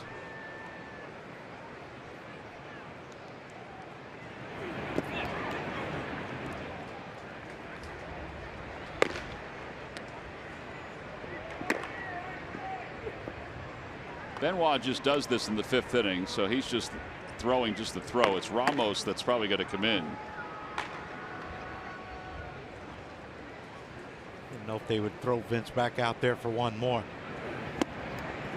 I think it's so tough because they haven't scored many runs, but you know. And that's the frustrating part. But you got a 2-0 pitch.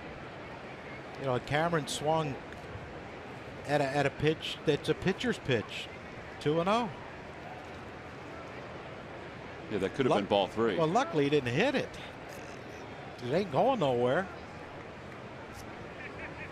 But again, that's youth. That's being over anxious. That's, you know, understanding that you're struggling offensively and you're trying to do anything you can to help.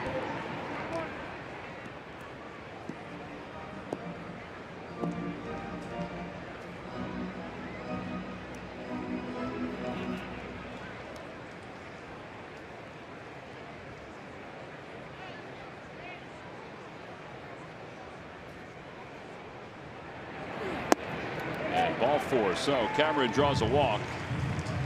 First walk issue today by Anderson. And Freddie Galvis is coming up. Saturday, June 17th, when the Phillies take on the Diamondbacks, it'll be the W.B. Mason collectible truck. It's for children 14 and under. Get your tickets now by going to Phillies.com. It's always a great giveaway. It's changed over the years, which is kind of cool. You can add to your collection. I wonder if Pete's going to have Freddie bunting right here. Arenado seems to think so. Now, Ty Kelly has come out in the on-deck circle. Freddie doesn't bunt, pops it up. Hannigan didn't see it right away. Now he's got a sprint. Arenado's there to help as well, but it's out of his reach. 0-1.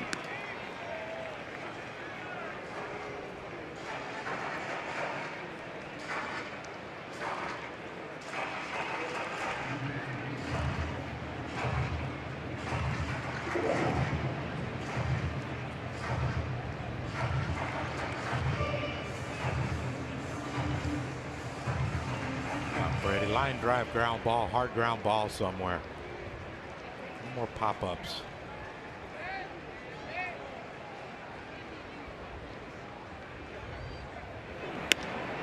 Little looper out toward right field. Amarista on the run. He won't get there. It'll drop for a hit. And the Phils have runners on first and second with nobody out. You see Kelly going back to the dugout. Vince is coming out to bunt.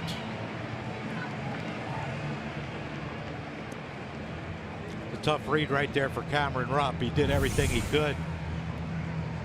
Freddie gets jammed. A little blooper over Amarista's head. Yeah, you know, Carlos Gonzalez can play some defense, and Cameron had to play safety first with no outs. The last thing you want to do is you know, wander too far off the base, take a chance, and Carlos catches it, and you throw him out at first base, a double play. Vince has to get this ball down to third baseline because, you know, Mark Reynolds, a former third baseman's got a good arm. He's not afraid to throw. If you bunt it hard to him, Cameron's got to get off there and get a really good secondary lead. Ball's bunted in the air. Arenado makes a diving play on the backhand. One away.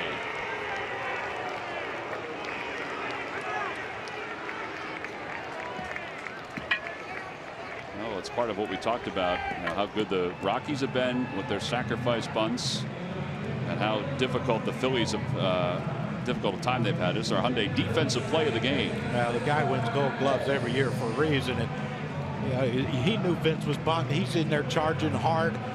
Thing is, you have to veer off to your right, and he makes this unbelievable play.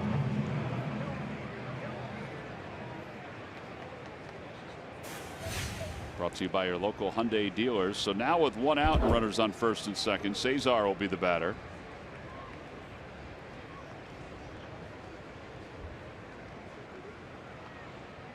Cesar is 1 for 2.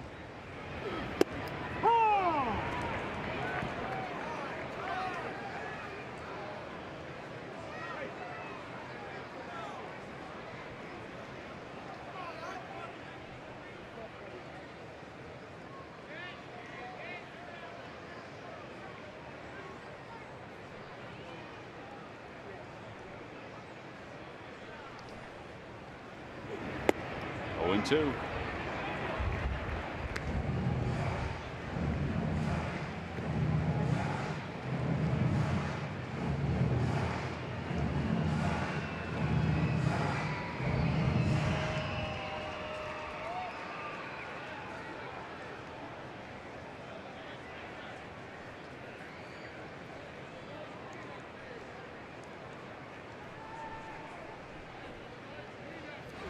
Back toward the middle, caught out of the air by Anderson. They double up Freddie Galvis. Oh man, when things are going bad, they are going real bad. Right on the nose by Cesar, and Anderson makes a heck of a play and then is able to turn the double play. Not much you can do if you're Freddie Galvis being that far off the bag. That'll end the 5th. It'll take us to the 6th.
Philly of the week is having a much improved second month of the season.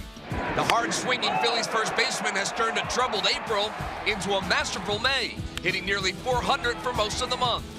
A lack of production for Tommy early has reversed its path, and 15 games into the month, Joseph deposited 11 extra base hits and plated 11 runs.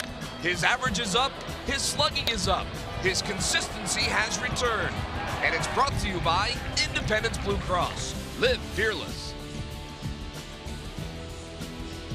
I think the Phillies are hoping that Tommy Joseph might get something rolling here. At some point in this ballgame, they trail at 1-0. They've managed 4 hits, and for Bud Black, his starting pitchers have continued to mesmerize the Phillies during this 4-game series. Today, it's Tyler Anderson, who through 5 innings has only allowed those 4 hits and has struck out 5 and walked 1. The Phillies, meanwhile, will go to their bullpen. Ramos will take over for Velasquez, who went 5 innings, scattered 8 hits, and had 7 strikeouts. And Ramos will face Trevor Story, who's accounted for the only run. It was a home run the opposite way his last time up. 1 ball, no strikes.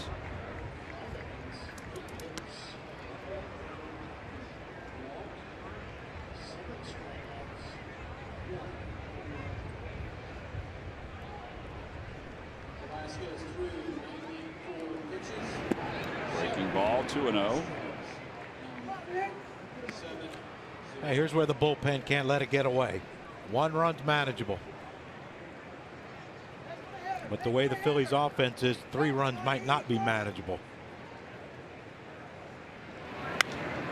Fly ball to right field. That'll work.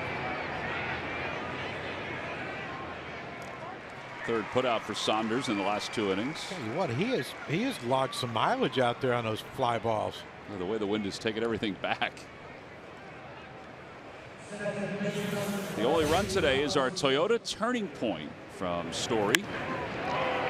Fastball that wanted to get up in the zone. It stayed pretty much center.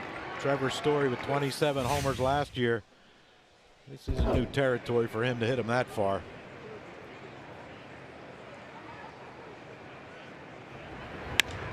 That one's hit sharply to short. Galvis up with it. Amarista thrown out. 2 outs here in the 6th. This is a big out.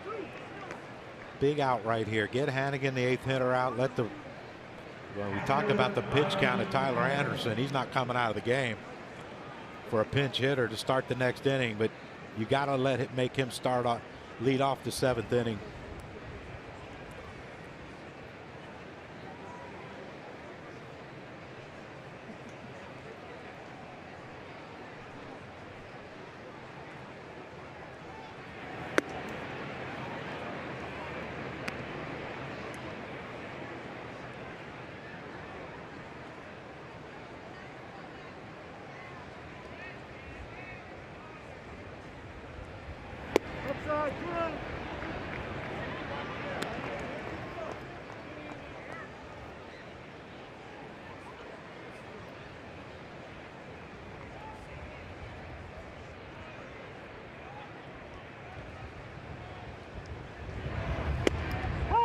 2-1.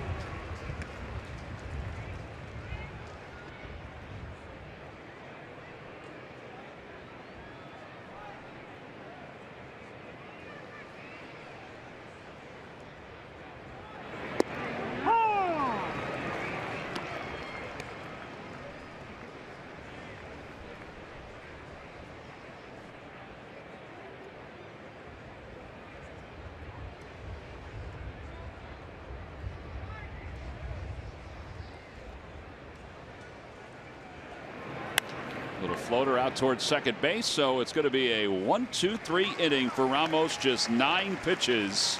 And that takes care of the Rockies here at the top of the 6th inning. All right, here we go again. Bottom of the 6th. Phil's with 4 hits, trying to get some runs.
By WB Mason. Who bought WB Mason for fast, free delivery? Nobody does it better. And by Toyota. Find your favorite model today. Toyota. Let's go places. How about if we let's go to get a couple runs? Yeah, let's do something like Toyota that. can drive us there if they want. But whatever car they want. Let's get some runs. It'll be Altair, Odubel Herrera, and Michael Franco. How about the Tundra, the big pickup? Let's drive that. That'll score you a couple. Yeah, load it up. You figure, I mean, you played this game for a long time. You go through stretches like this. Everybody does. This is worse than what the Phillies have gone through in quite some time. It is. I mean, we know the dates. You know, if they lose today, it's their worst start after 45 games since 1960. But you figure they have to get out of it at some point. Somehow, some way, something's going to give this team a jolt somehow, and they'll figure it out.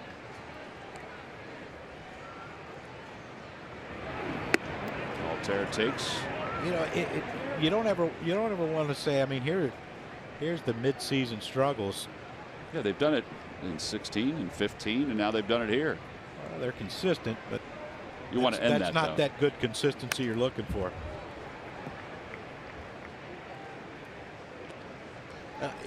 You have to be selfishly a good teammate right now. By that I mean, when they ask you to bunt, you have to lay the bunt down. Right? You have to move runners. Vince didn't do that in this game. You know, normally I would assume he's a really good bunter. He's such a good athlete. You know, but this is what happens when you're struggling. 9 out of 10 times he probably gets that bunt down. This is the 10th time. You know, it's every at bat you have to go up and tell yourself, you know, I have to get on base here. I'm going to get on base here.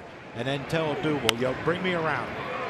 Altair, boy, Amarista makes a nice play and spins and throws out Aaron Altair. He's been a nice pickup for the Rockies.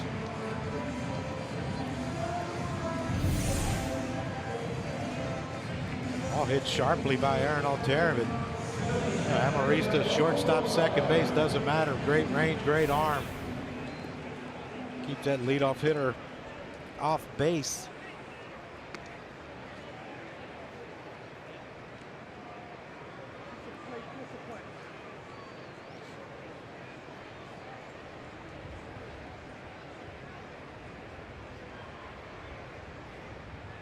See if Odubel can time him a little better this time. That's an 88-mile-an-hour breaking ball that looked like he's late on just because he doesn't know when to start because of that double triple hitch that Anderson has. That one he started too early. Both pitches 88 miles an hour, late on one ahead of the other because watch it. It's just a tough thing. You see how short that stride was because the last one was longer because the ball was by him.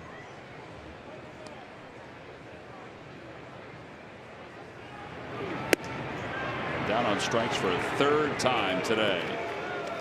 6 strikeouts for Anderson.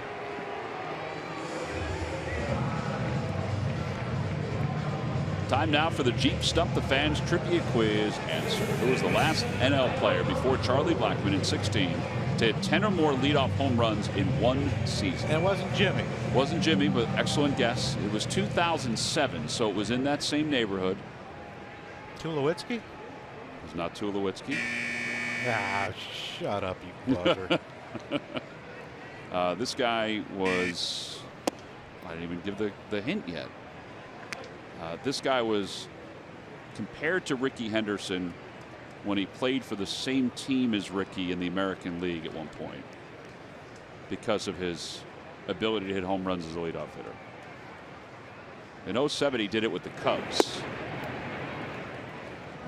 And that year he hit 33 home runs overall and had 70 runs batted in. Surprisingly, he finished with 412 home runs. Franco, swing and a miss. It's 2-1. This is going to really upset me when you say it. I think it's going to upset you, yeah.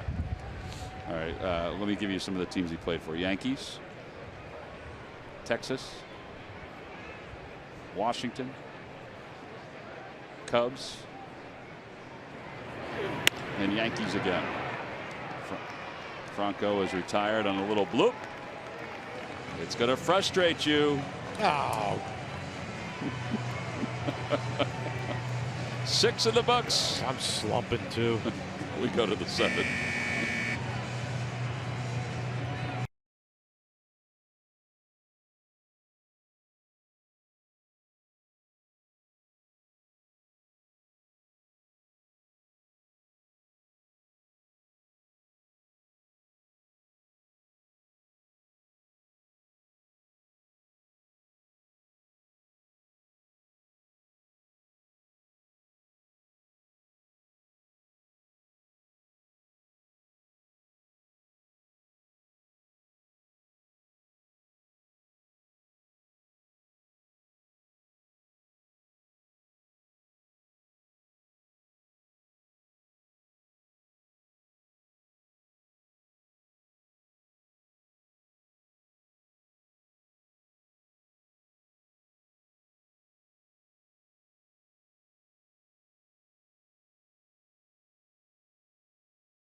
Time now for your local Honda dealers game summary. The Phillies trail 1-0 on a home run by Trevor Story. That came in the 4th inning. Anderson's been really good for the Rockies today. 6 strikeouts over 6 innings, only 1 walk. Phillies only have 4 opportunities with a runner in scoring position today, but 1 for 18 in the series. Velasquez wasn't bad. Pitch count was high. 7 strikeouts over 5, and now it's Nishak, the second pitcher out of the bullpen for the Phils. He will face Tyler Anderson.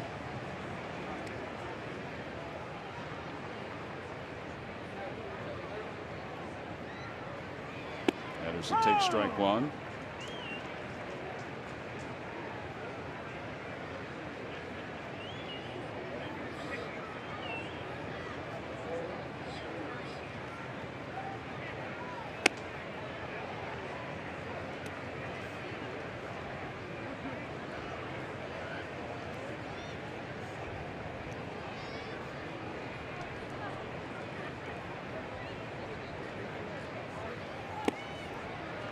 He's down on strike, so 3 pitches, 4 up, 4 down for the Phillies bullpen. Every time the Phillies pitchers retired the opposition 1-2-3, which Ramos did in the 6th inning. Comcast will make a contribution to Phillies charities. Phillies baseball is brought to you by Xfinity. Xfinity X1 will change the way you experience TV. Well, that got on Anderson fast. So why is it not a 3 up, 3 down? If let's say the leadoff hitter gets a base hit and then you get a double play and you get a strikeout, why is that considered 3 up, 3 down inning? Because he got on base. I mean, that's the only reason. But there was 3 up, right? 3 and down. 3 down. I am with you. We got to change some rules. We should just make up our own. We could. I think we're doing it now. I'm okay with saying 3 up, 3 down if you want me to. No, whatever makes you happy. We'll let Murph be the tiebreaker on this one. All right, Murph. Guy gets on base. Yep. Erased on a double play. Next guy flies out. 3 up, 3 down, or no? Well, no. Well, yeah. 3 up, 3 down. Yeah. I'm going with it. Boy, Makes sense. Talk about neutral. John's so logical. Thank you, Switzerland. I needed to work it out through my head. Right. Yeah, that's 3 guys up. That's the problem, and though. 3 guys are down. Have to work it out. It shouldn't be that hard. Well, I'm not very bright, you know that. Thank you. Got a bell for that one, big boy. You going to add that to Rob Manfred's list? I don't know if he has anything to do with that. No. Sure, there's someone we can call. 1 ball and 2 strikes to Blackman. He struck out 3 times today, and he lines one to right center field for a base hit. Saunders will cut it off, and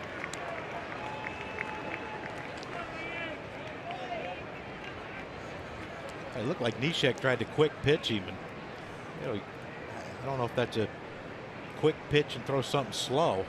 Normally when you quick pitch, the element of surprise and you think the hitter's going to be behind, but if you throw something slower, gives them time to. You watch a quick pitch. Is that quick or is that normal? I think it was quicker. Quicker than normal. And Neshek with a diving play, and he throws to first. And Charlie Blackman is out at first base. 3 up, 3 down. No runs, 1 hit, nobody left. An outstanding defensive play by Pat Neshek. Boy, I hope he didn't have any gum in his mouth because he would have swallowed it. I mean, this is a great reaction on his part. Full extension to pull it out of the air and then to get up and get control. Hat flying everywhere and throwing over to first base. Yep, we'll get out some cash for that. Why not?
Seventh inning. You want to talk about bright spots. I mean, look at the extension. Neshek's nowhere near the baseball until we start the roll. And I mean, that was just a tremendous play. Unbelievable effort. You know, if that doesn't spark you, you know. I mean, they should have been out of the bench high-fiving him. I mean, it looked like his face hit the ground. I mean, it was just all out. You know, I want to win this game worse than anyone here. Probably caught his breath. And he also threw it kind of overhand, which he doesn't usually do. He probably had trouble breathing after hitting the ground. He had to get it back up top to open the chest up a little bit. 1 ball, 1 strike to Saunders. 1-2.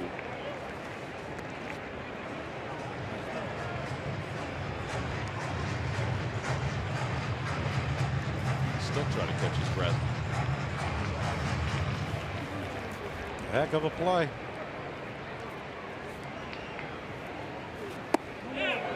Saunders checks, and the third base umpire Tom Woodring says he went. 7 strikeouts now for Anderson. That time he did go. Yeah. Last night he did not. No. That one's a go.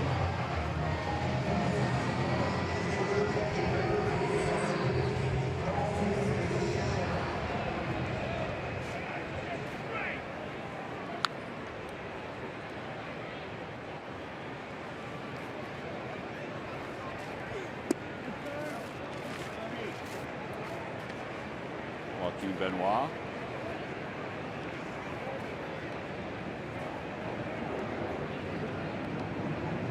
Must have took the microphone out of the bullpen. We didn't hear that pop like we normally do. Maybe they put up his Cameron Rupp spikes.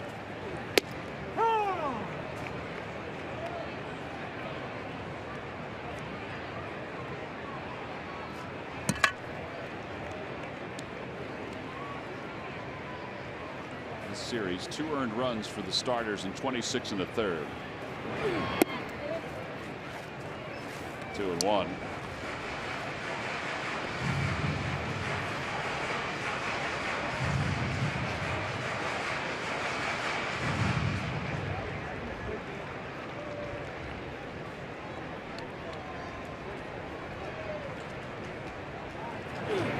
Out towards center field.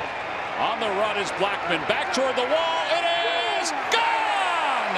Off the brick wall in center field. Tommy Joseph has tied this ball game up.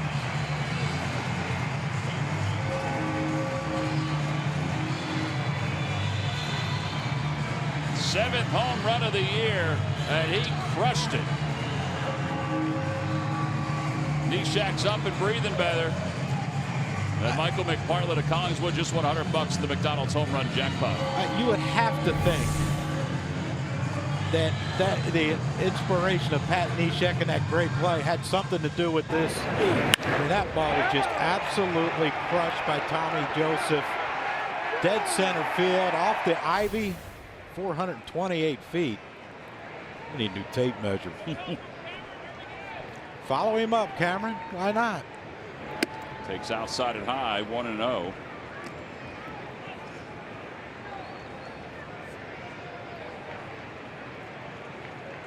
that's as good a swing as we've seen in a few days for a Phil's hitter. Saunders had a nice one last night with his home run.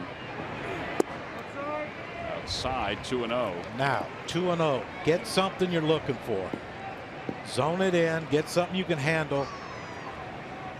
Don't chase his pitch like the last at bat.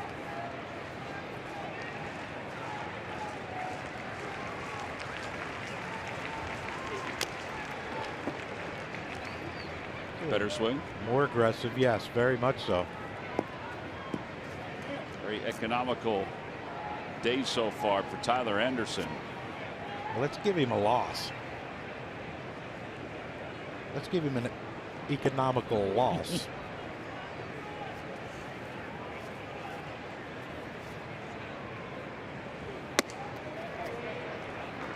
Cam walked his last time up, and now he's got the count 3-1 here. you see Anderson, that fastball 96 miles an hour. So, you know, he might be feeling a little bit of the heat now, trying to overthrow, try to get more velocity on his pitches. Make another mistake. Let Cameron hit one out to right center. He went soft with him. He's 3-2. Fastball up, change up down. Freddie Galvis waits his turn.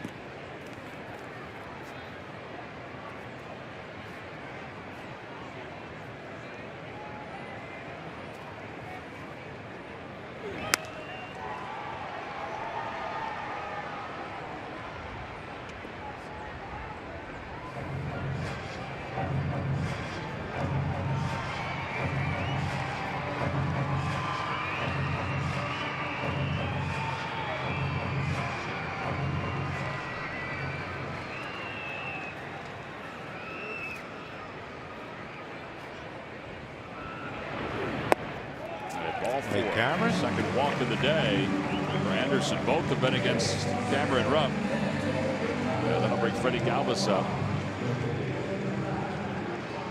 Have you checked out CSN's podcasts? Well, break down Eagles OTAs with Quick Slants podcast, or get insider info on the Phils with the Crupcast and At the Yard. Subscribe now on Apple, Google Play, or csnphilly.com. I got to get Larry Bowen for the podcast at some point, but Right. We were back and forth in conversation yesterday after the game, and I didn't think it was an appropriate time to ask him to. They might have broken up the conversation. Yeah, could have. Kind of got you home from here to the. You know, it's just one of those. If you've known him long enough, you let him go with, get it up, things off his chest, and then everything's good. Why don't you send it to him now? It's a 1-1 game. I don't think he's got his phone. No, he's in there. He's locked in. What was your first question to him, Dave? Well, I don't know. I do it off the cuff. That'd be like preparing. Would you talk San Diego? Oh yeah. Yeah. Minor leagues. He tried to keep me down in AAA. Really? Yeah, they sent me down, and I was only supposed to be there for a couple weeks, and I was hitting like 700 or something for the 6 games I was there. Jack McKeon called and said, "Hey, we need him back up here." And Bo said, he wanted to win. Hey, he's getting hits, but they're cheapies." He said, "There are little bloopers here and there." He wanted to win. All right, see, I didn't realize that he was your manager in the minor leagues, too. But 6 games. Oh, okay. Freddie Galvis out toward left field. Ian Desmond is out there a few steps from the track and will make the catch. 2 outs on the board. Andres Blanco will now pinch hit. You kind of forget with Bo that he did wind up in San Diego in their farm system before he became the manager. Just doesn't really fit, Larry in San Diego. Yeah.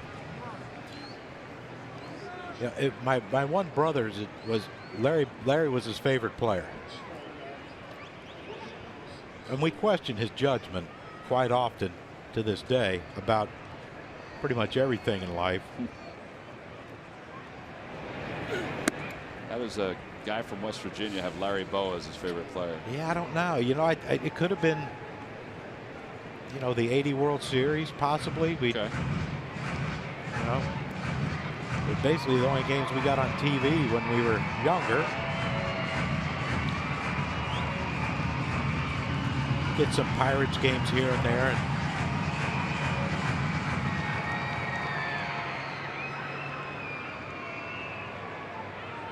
Well, Hannigan out to the mound to talk to Anderson. And a foul tip.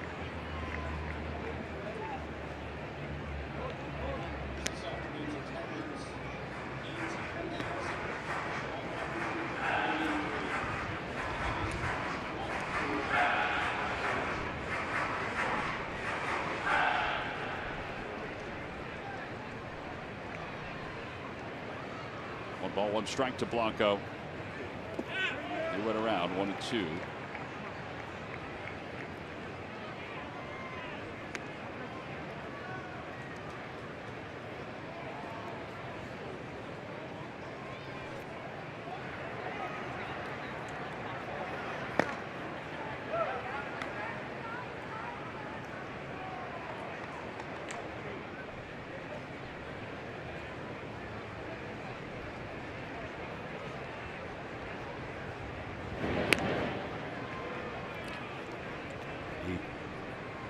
overthink that one?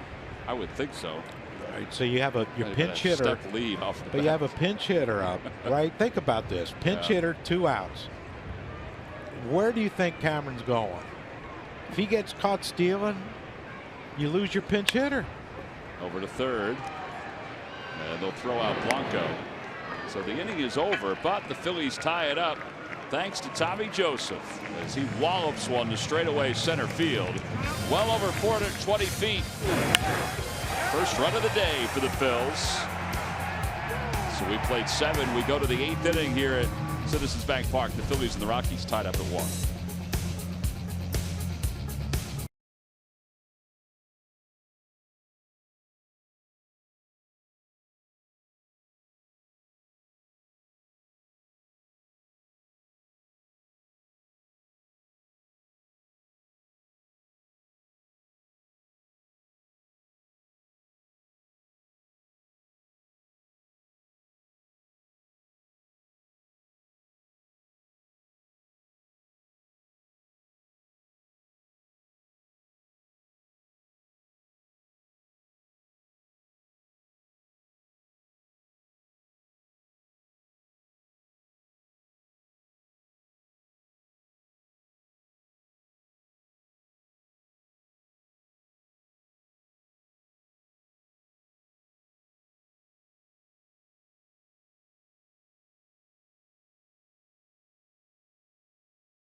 To you by your Delaware Valley Honda dealers. Hurry to your local Del Val Honda dealer. Visit DelValHondaDealers.com. And by McDonald's. Now at McDonald's, an ice cold delicious soft drink is only $1. I'm loving it.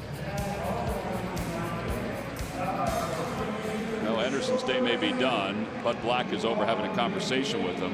Tommy Joseph may send him to the showers well, he could still win it depending on what his teammates do here, but Tommy has made sure that Vince Velasquez is off the hook. And Joaquin Benoit is now the new pitcher. Yeah, you know, Vince, pitch count got up high, but you talk about battling. He battled command, but you know, he has the stuff that he can at times get away with not having great command of his pitches and still get guys out. But we talked about the 3 games, how hot this team has been, and you know, give Vince a lot of credit. You talk about battling. You know, threw a lot of pitches through his 5 innings, but he battled and kept it close enough to, you know, let Tommy tie it up with 1 swing. Arenado sends one over our heads and out of play. I think there were a lot more positives for Vince today than there were negatives. Oh, without question. I mean, compared to his last few starts, too. Yeah, I think it was a battle with his breaking ball. You know, inconsistent with his breaking ball, but you know, his stuff was moving. His fastball, his 2-seamer was running.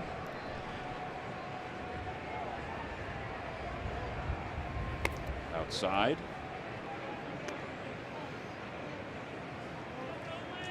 Now the Phillies do have to figure out the depth of their starting pitching as far as going deep into games. 45th straight game not having a starter get an out beyond the 7th inning, which is the longest streak ever to start the season or start a season for the Phils. Out to right center field. Saunders sidewinding around makes the catch for the first out. Speaking of sidewinding, here's Greg Murphy.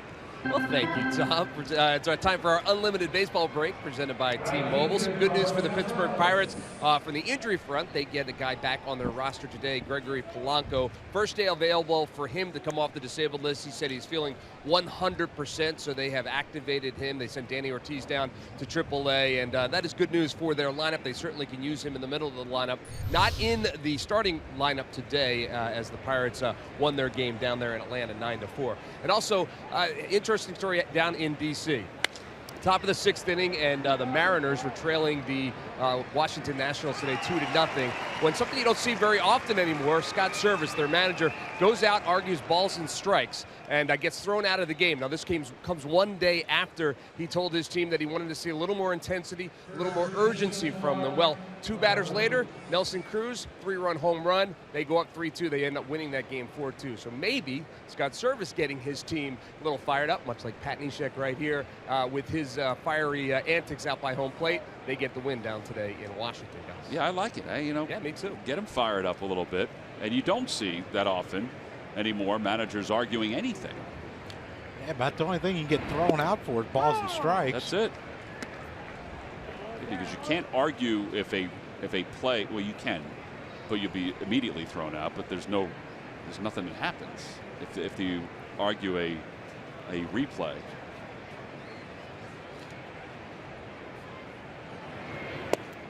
One ball, 1 strike, and they got beat up by the Nationals too.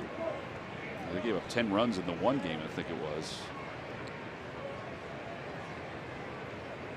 Well, they did a number on us here in those 2 games. Yes, they did.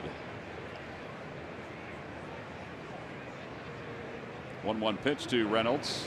Outside, 2-1.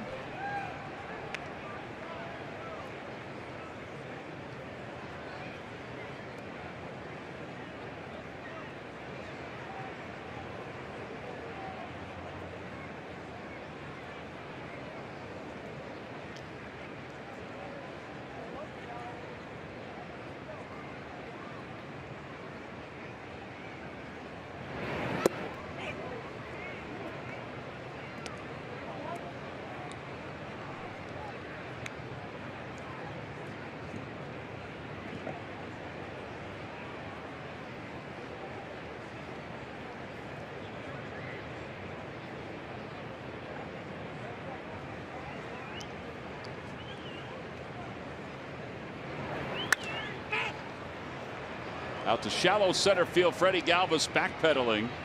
Tells Odubel he has it and makes the catch. Odubel had peeled off and started running to the dugout.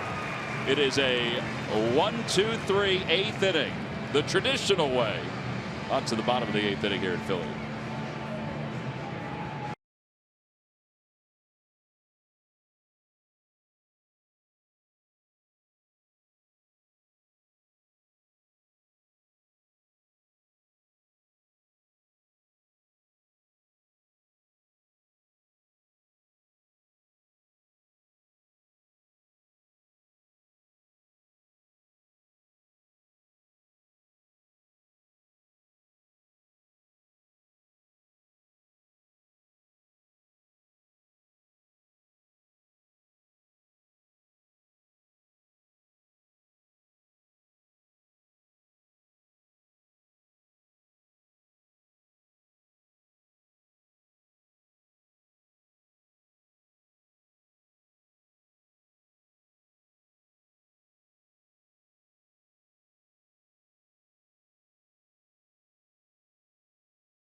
In tune with his starting pitcher since he was one during his big league career, has decided to stay with Tyler Anderson as we begin the 8th inning. Anderson was good today in the first 7. The only blemish was the home run to Tommy Joseph, but had the lefties off balance and really mixed it in and out of the strike zone. Yeah, he does, but he does pound the strike zone, and you know, you look at all these pitches here, none of them are close. I mean, you know, they're, because you're in the zone so much, you're going to get a lot of swings and misses out of the zone just because.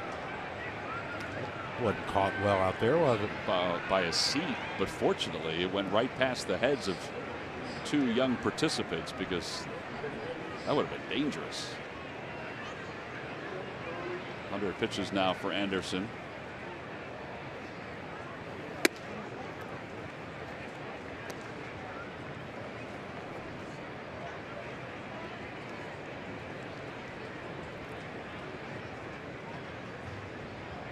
Cesar bunted his way on earlier in the game. Over to third. That's a fair ball down the left field line. Got to watch that chair. And it hits the corner. It's still a live baseball. And Cesar pulls into second base.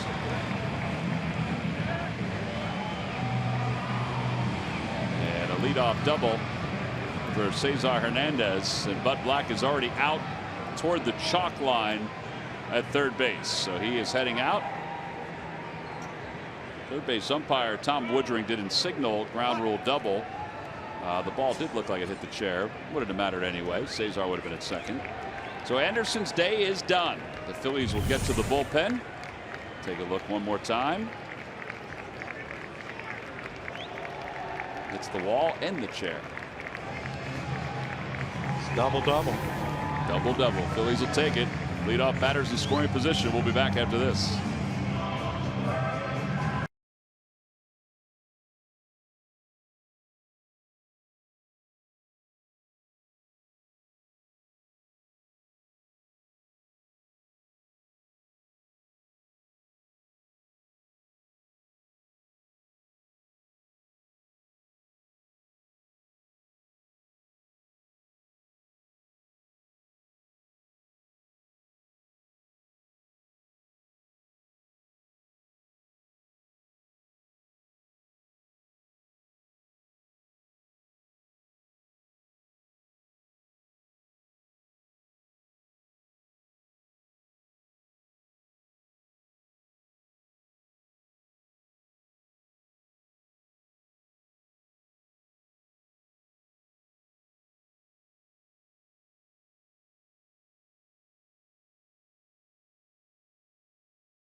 Thursday, July 6th, Friday, July 7th. One is at 6:05 or after a 6:05 game.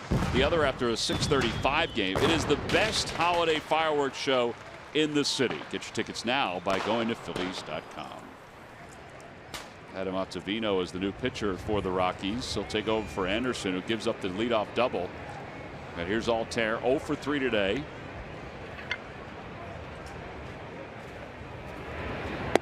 What a no.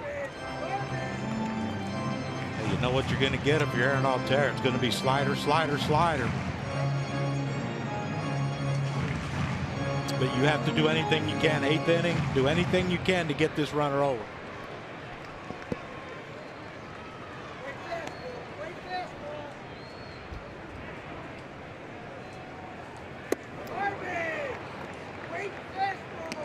That one looked like a tantalizing pitch if you're Aaron Altair, but he was looking for dead pull instead of, as you mentioned, trying to get it toward right center. I mean, you know what's going to happen if he moves him over. What do you do if you're Bud Black? Do you walk Odubel to get to Franco, or do you bring in the lefty to pitch to him?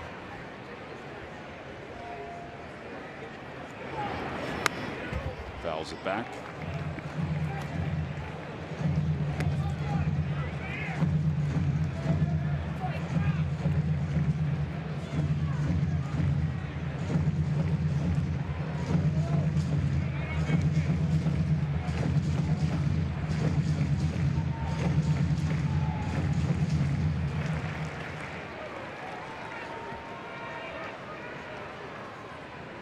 Wild pitch.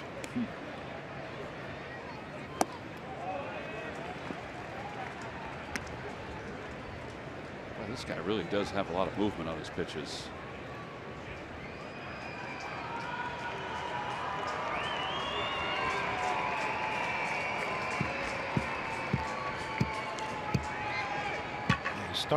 He starts on the third base side anyway, and then he steps toward Juan Samuel, who's coaching third. Yeah, his landing spot, it's accentuated on the mound where he lands. Oh yeah, I mean, it's like I said, he should never have to fix it. I mean, look, right there's where Velasquez and Anderson are with where they've been landing, and Nishak and Benoit and all the other guys. But right there is where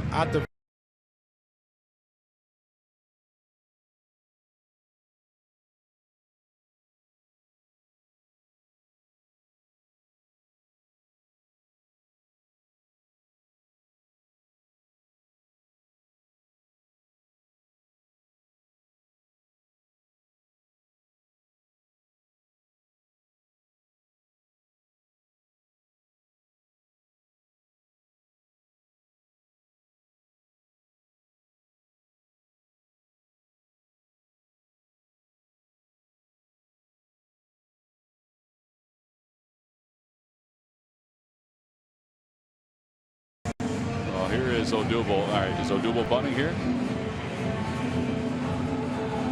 Well, I don't think so, because just for this fact, because if Ottavino throws strikes, he's very nasty on right-handed hitters. Franco, even though he got a base hit, it's been a struggle for him for a long time now. This year, I don't think you do.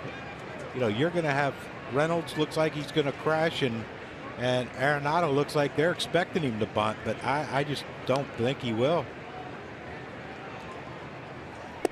Well, the answer was right there. You were right on with that. Yeah, and then he takes a fastball right down the middle. Great pitch to hit. I mean, I think if you're Odubel, or you're happy that Anderson's not in the game, at least now you can time it.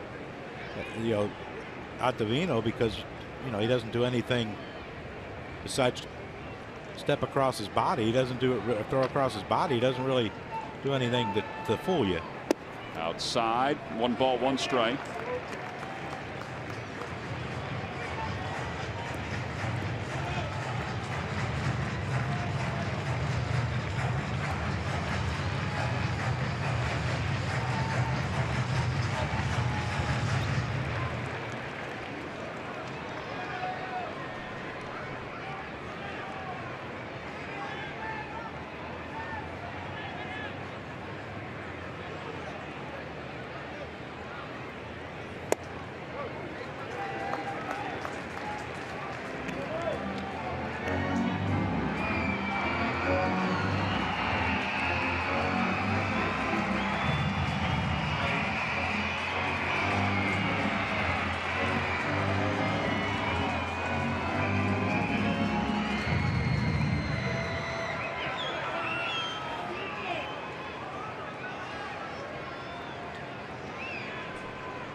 Two-one pitch to Herrera.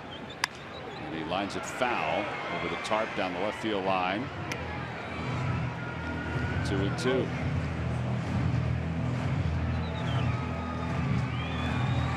Not many guys can do this, and I don't know how well he does it, but when Ottavino's throwing to right-handed hitters, his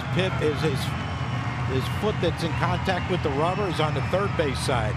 Now with Odubel, the left-hand hitter, his foot's on the first base side. Strange. But yet his landing foot lands in the same spot. So he's more of a crossfire guy against lefties. Look where his foot is right there on the first base side.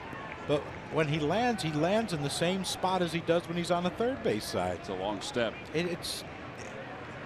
mean, you wouldn't think he'd have great command.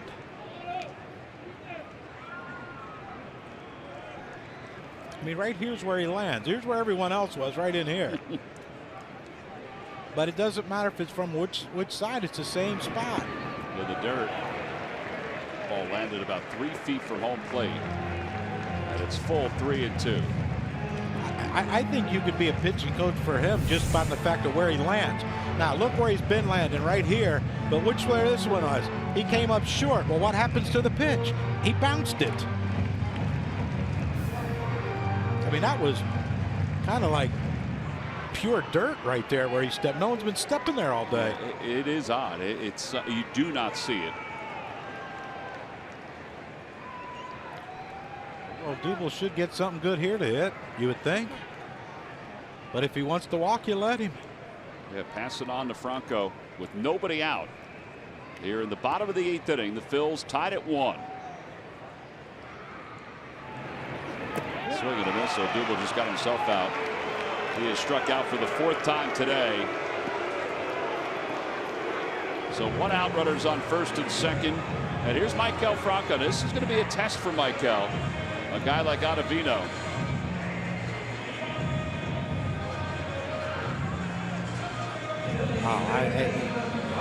I know he's aggressive.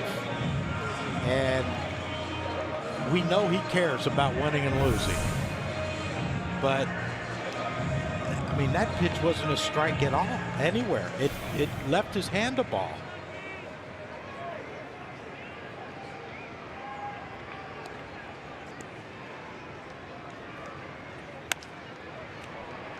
Foul territory. Reynolds will let it bounce onto the warning track. He wasn't going to pay the cab fare this time. He saved $5 right there with that. But now you look at Ottavino, he's back over to the third base side again with Franco up.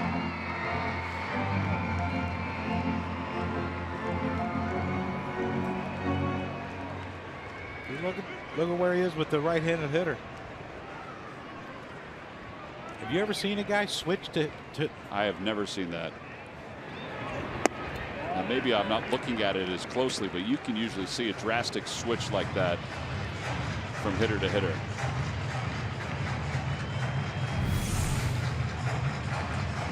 Look where this one lands. I mean, look at that. You wonder if he did be more direct to home plate, if he'd have more velocity on his pitches. But maybe he's into the deception thing.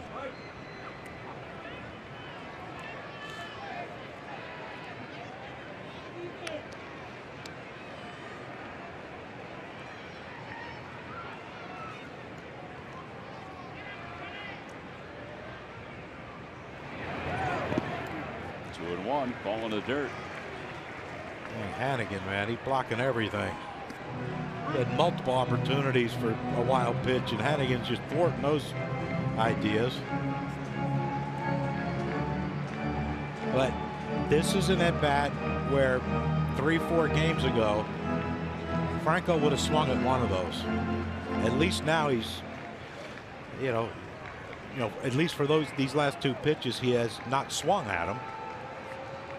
That tells you he might be seeing the ball a little bit better.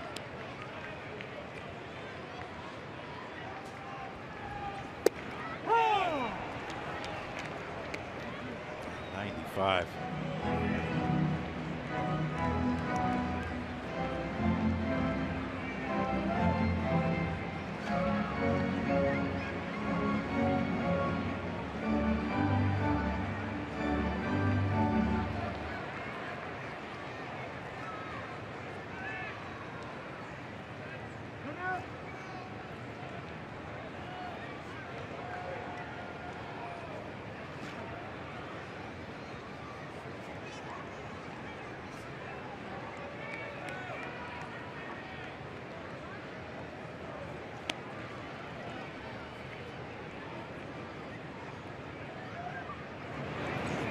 Got him. Back-to-back strikeouts for Ottavino.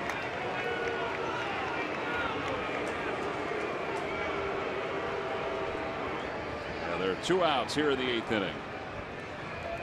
And now Bud Black is going to make a double switch. He's going to bring in the lefty Russin and then make another switch with Saunders due up for the Phils. So Franco strikes out after Odubel Herrera strikes out. And the Phils still tied at 1. Here at the bottom of the 8th inning, 2 men down. We've got another pitching change. We'll be back after this.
Michael Barkad and Ricky Vitalico. It's presented by Cure Auto Insurance. The guys will talk about Velasquez's outing. As we talked about, it was short, but there was some effectiveness. They'll also talk about Tommy Joseph's home run and how the bullpen has fared in this game. Now, obviously, it's still up for grabs in a 1-1 game. Parra comes on as part of the double switch.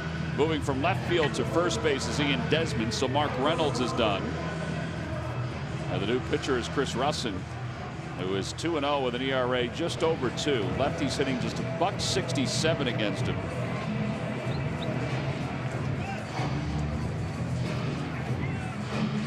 And it will be Michael Saunders.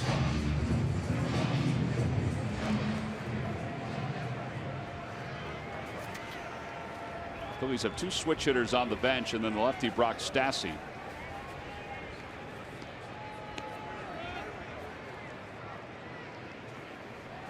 Outside 1-0.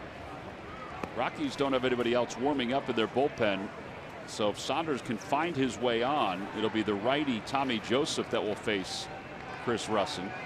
It's interesting the way these lefties have pitched him, and Russin his first pitch, but even the home run he hit off Dunn, you know, they're pitching him away.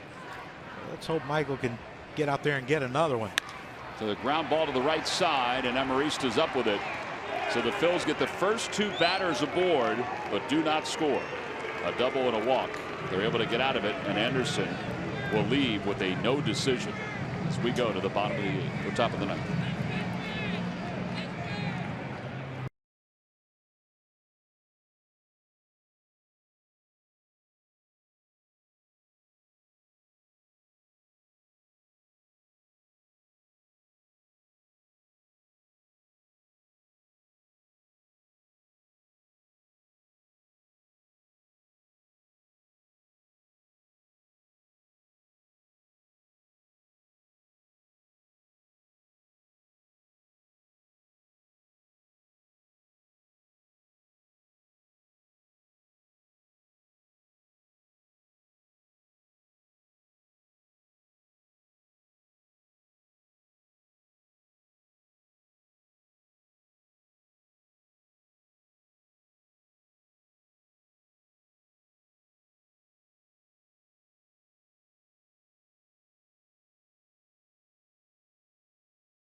The Giants, it's the final game of that 3-game series, and all fans 14 and under, compliments to the good folks at Tasty Cake, will receive the Michael Franco batting gloves. You can get tickets by going to Phillies.com.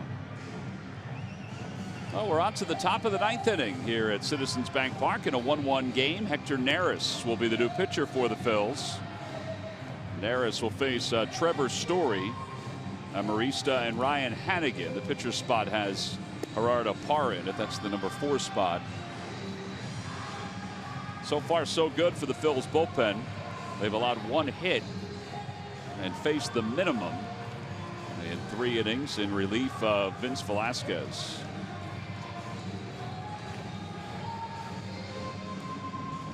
Rockies are 9-0 in 1-run games. We've talked about that. They were 12 and 20 in 1-run games last year, but 9-0 to start this season. And we've kind of seen why with their bullpen being as effective as they are. Bullpen's really good. Phillies bullpen's been good though. So let's just let's see how this thing fares out. There's Greg Holland, the closer, as Story takes a strike. The record to start, or the most wins without a loss to start a season in 1-run games is 11. Back in 1972, the New York Mets. A lot of Mets facts in here the last couple nights. Seems to be rolling along. The good and the bad.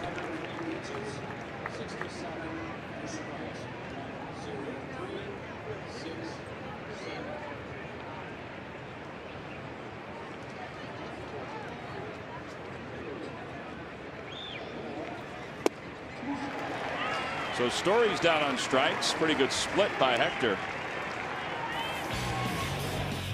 Time now for our W.B. Mason deliveries of the game. We've had 2 home runs today, so here they are. Trevor Story got that pitch out over the plate from Vince Velasquez. It's a long way to right field, but you know what? Tommy Joseph said, I can hit too. He hits one off the ivy on the batter's eye out in dead center field. Underestimated the length, I believe, but those are the W.B. Mason deliveries of the game. Estimated at 426 as it hit the wall.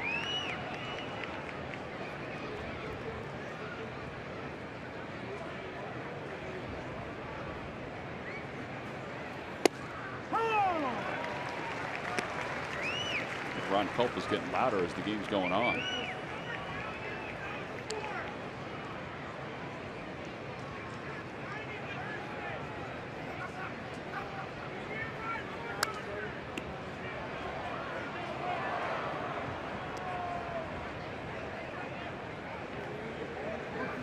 Let's see if the old split finger shows up on this pitch. High fastball.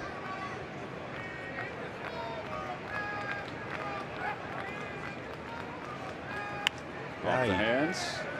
95 on that heater. Got in there too, didn't it?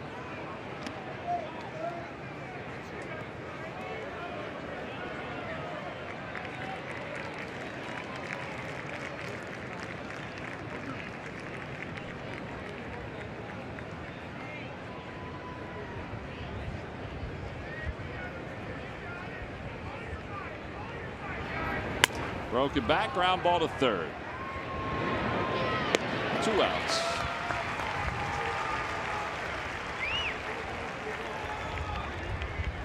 And now they need to get Hannigan to set up the bottom of the 9th inning.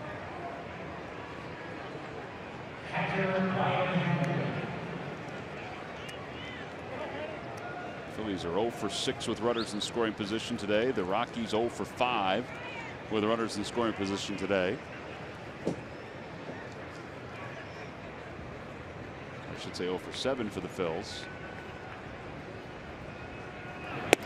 Oh, you gotta love this. 9 pitches, 9 strikes. I mean, he's just free and easy. Saw the 95 against Amarista.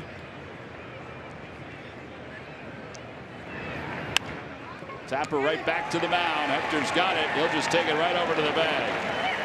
10 pitches, 10 strikes for Hector Neris. Phillies bullpen has thrown 4 scoreless. Now it's time for some runs as we go to the bottom of the 9th inning.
Here at Citizens Bank Park, 1-1. After this Rocky series is over, in come the Cincinnati Reds for a weekend series with the Phils. Here's your pitching matchup. Bronson Arroyo will go tomorrow for the Reds. He'll take on Aaron Nola. On Saturday at 4:05, it'll be Scott Feldman and Jared Eichhoff facing off. And then Sunday, that game at 1:35, it's Amir Garrett and Zach Eflin going for his first win of the season in that Sunday afternoon contest. But John, Tom, I don't have to tell you guys, this one's not over yet.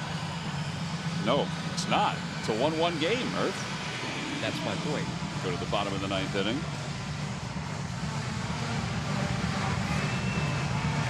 guys have played 51 consecutive innings without having a lead. Let's end it. Yeah.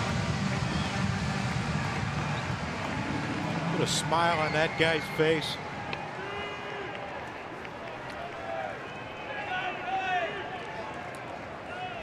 Here's Tommy Joseph. Tommy homered his last time up to tie the game up at 1.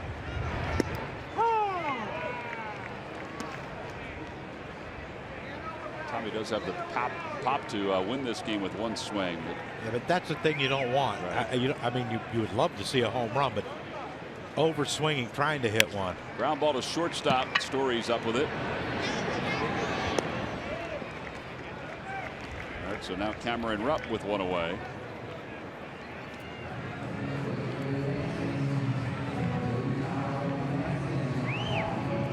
Cam has walked his last 2 times.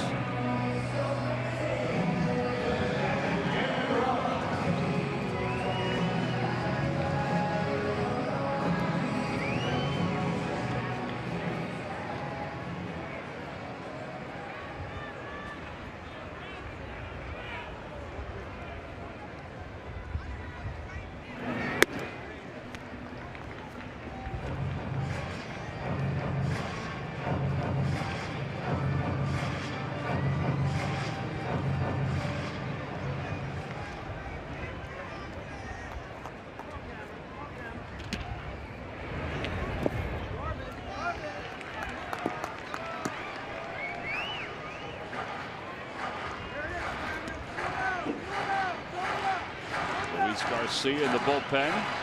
Mark Leiter clapping along with everybody else in the bullpen. Stay involved. 2-0 pitch. 3 balls and no strikes. Freddie Galvis waits on deck. Turn him loose? I would say yes, turn him loose.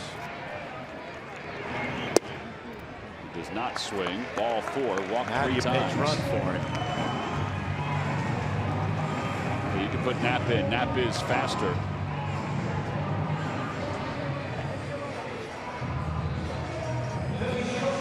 He just said something to Larry Boa. You wonder if they would use a pitcher to run for him. Somebody, say a Zach Eflin or somebody like that. Freddie Galvis does have a hit today. He is 1 for 3.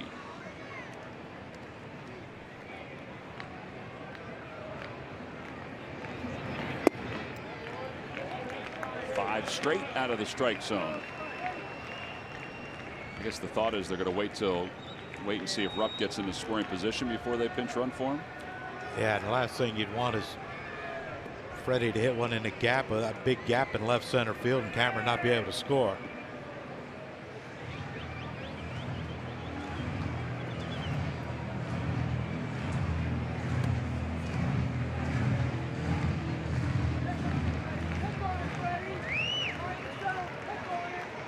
Let's get Hector Neris a win. Yeah.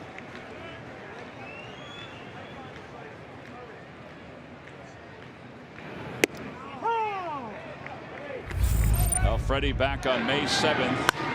Little sac fly to center field. Turned out to be the walk-off the Phils needed to take that game as Odubel scored from third. Ground ball toward the hole, and Story does get to it. Throws to second on 1 hop in time to get Cameron Rupp. Oh, man, what a play by Trevor Story.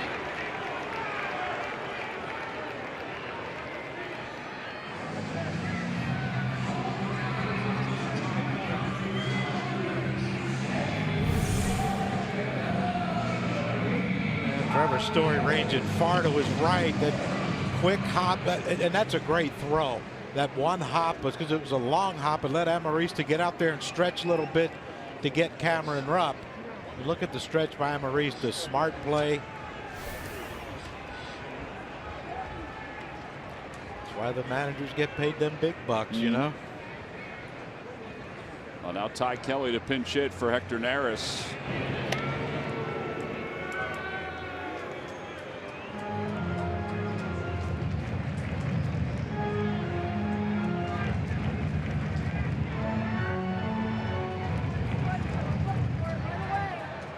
Kelly 4 for 18 this year. He's made a couple starts, including one in the series. Off to the right now to play, 0-1.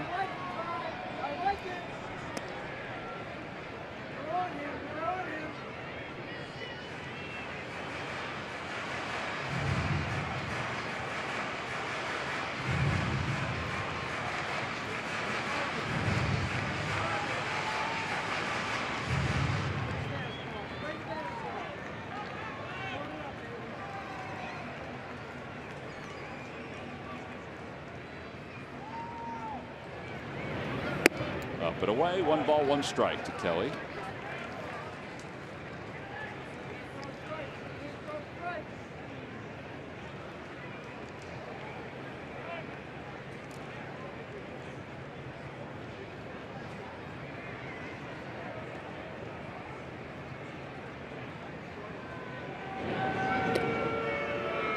Pretty short lead for Freddie Galvis off first.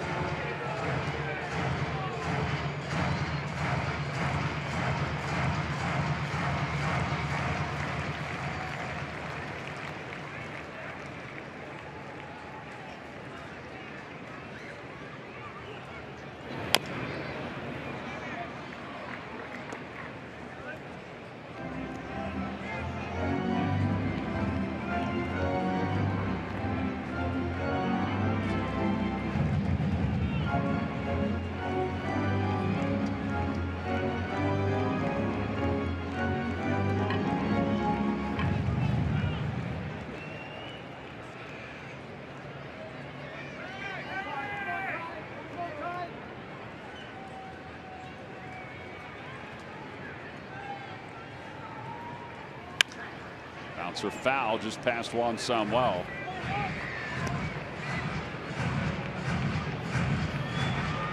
Ball took an errant hop. Get a good read off the wall there, did you? Very bouncy.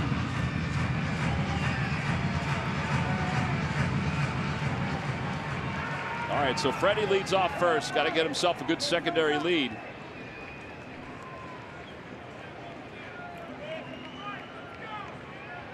One ball and 2 strikes to Ty Kelly. And a line drive, 1 hopper. Story's got it. And Amarista just tall enough to reel it in. And the inning is over. No runs, no hits, and 1 man left. Trevor Story, well, he played a pretty big role in this ball game and in this inning. We'll head to the 10th.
We're tied up at 1 as we go to the top of the 10th inning. They're doing Simba camp here at the ballpark. Phillies extra inning record is 3-2. The Rockies extra inning record is 1-1. Now the Phillies will turn to Luis Garcia as we go to the top of the 10th inning. And Garcia will face Gerardo Parra. Garcia in his 12th game, a 3.18 ERA, 5 strikeouts and 11 1/3. I think that's one of the big differences with Luis Garcia. Not as many strikeouts but he has pitched better this time around.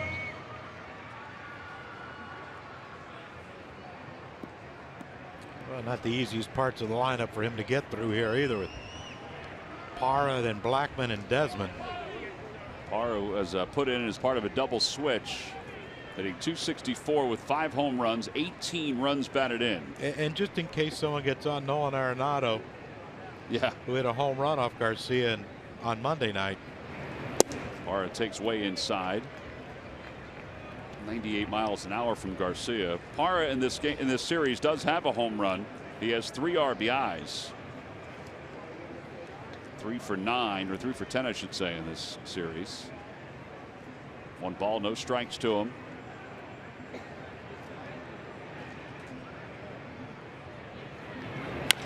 To the right side, Cesar. And now Blackman will come up, who is 1 for 4.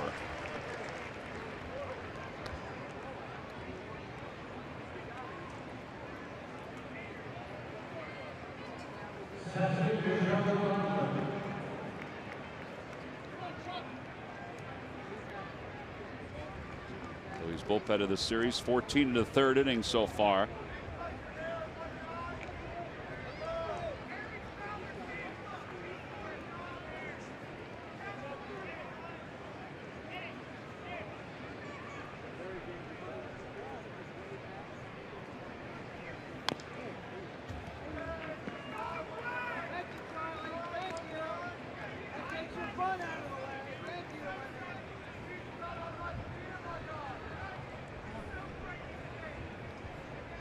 Blackman has 8 multi-home run games in his career. 3 have come against the Phillies, including 1 in this series. He has 14 RBIs in his last 6 games against the Phils. As he takes a split outside. McGee, who's been a workhorse in this series, the lefty, and Holland, who has not pitched in the series, is the righty.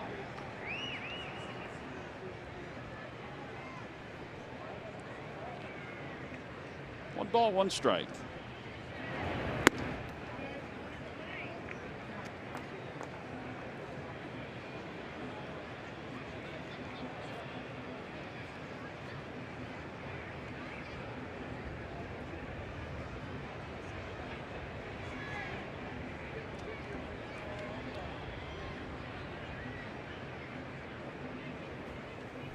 Back toward the middle, and Cesar's got it, but he will not be able to throw Blackman out.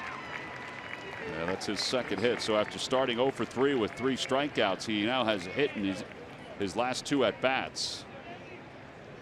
And now you got to keep an eye on him because he can run. Yeah, that Garcia, you don't want to put all your attention on Blackman because Desmond can take you deep, but you still have to be a little bit concerned with him over there. Make sure he stays close. Give Cameron Rupp a chance if he steals.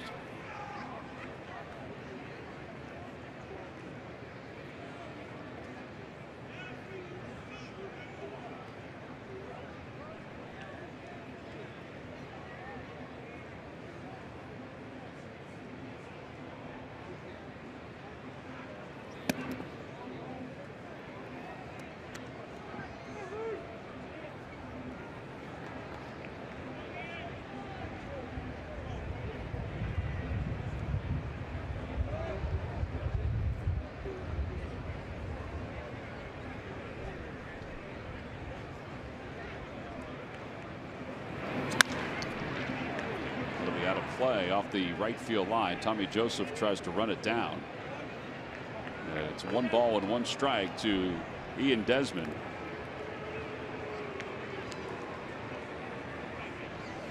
Ian Desmond, who never played first base before this year, was a shortstop that always had trouble in the month of April for the Nationals. For some reason, he just had more errors in April than any other month. Weather? I don't know. Well, it could be on the ball. Could be, because a lot of them were on throws, or a good amount of them. That ball gets away from Cameron Rupp. It allows Blackman to get to 2nd base. And the count is 1-2 on Desmond. A wild pitch. I think everybody was surprised when Desmond did not sign his extension with the Nationals. and then had to play the outfield for the Rangers, but all along kept saying, I trust myself. I trust that I'm going to put up the numbers that I need to get the contract I want. And he signs a 5-year deal with the Rockies.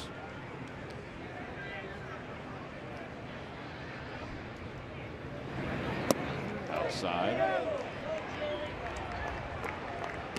Jerry Meals says that Desmond did not offer.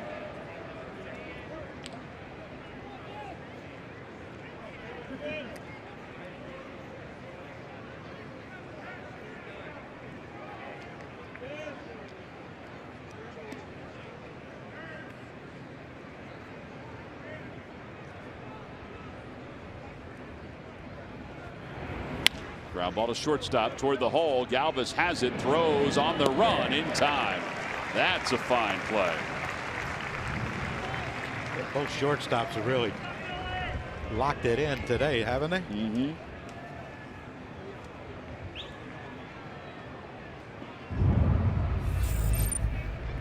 Well, on Monday, Arenado against Luis Garcia, what Johnny talked about.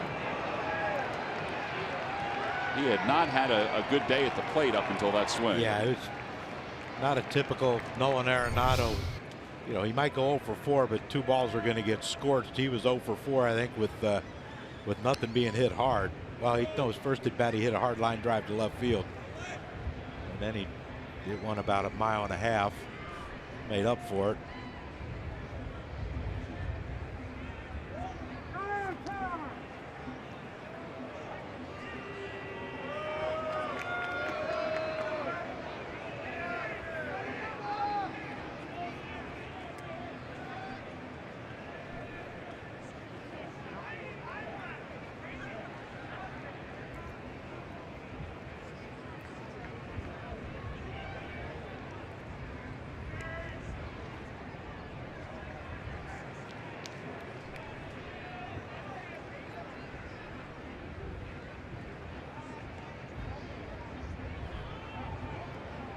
Two outs. Don't worry about him. Get the hitter. One of the best hitters in baseball up. You don't want to concern yourself with Charlie Blackmon at second. Nolan Arenado doesn't get a hit. It's going to be tough for Blackmon to score. He turns back at him again.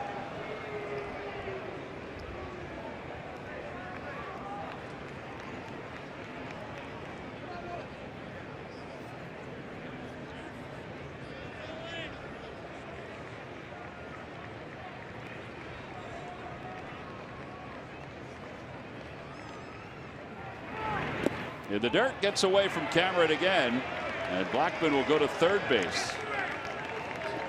It's tough. Those pitches are eating him up.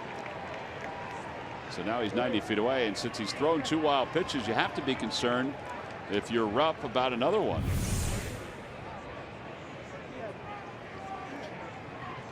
Well, a split finger from Garcia. It just short hops Cameron Rupp, and you can't get in front of it to block it. Nothing you can do if you're Rupp. 1 ball and no strikes to Arenado.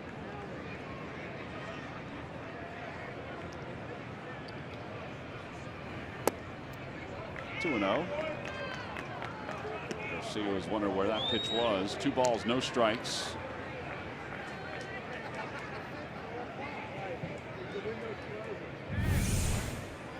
It was close.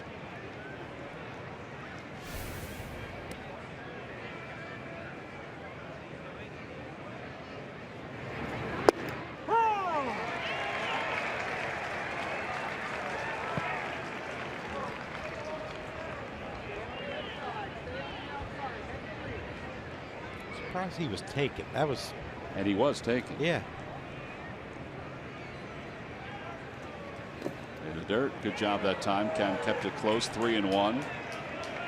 Starts to rain a little bit here at the ballpark. Yes. That's what we need. That'll turn us around. Poncho time. Give it a whirl, everybody. Starting to lose sight of the buildings down there in Center City. Tops of them anyway. Here's the 3-1 pitch to Arenado. Popped him up right around the second base bag. Cesar Hernandez is under it and makes the catch, and the inning is over. It got a little dicey. The Rockies got a runner over at third. We'll go to the bottom of the 10th. Those guys will be fully clothed with ponchos when we return.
Hits for the Rockies, 1 run on 6 hits for the Phils. Well, they got their ponchos on. They're ready to go. And so is Jake McGee, who will take over on the mound for the Rockies, a 2.00 ERA. McGee, 25 strikeouts in 18 innings. This has been a very effective series for the Rockies bullpen. They will face Cesar Hernandez, or he will face Cesar Hernandez, Aaron Altair, and then Odubel Herrera, who has to figure something out. He has struck out 4 times today.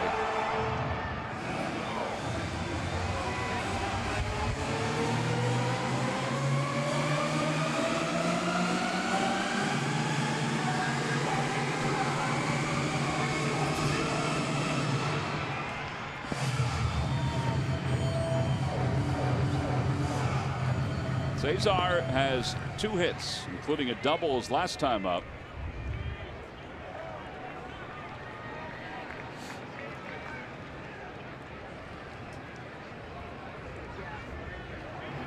Cesar hits it toward right field. On the run is Gonzalez, and he'll get there. 1 pitch, 1 away.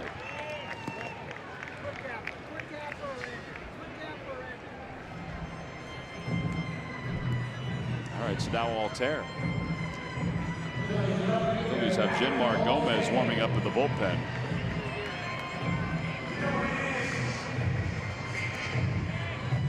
There's Jenmar just off the disabled list today.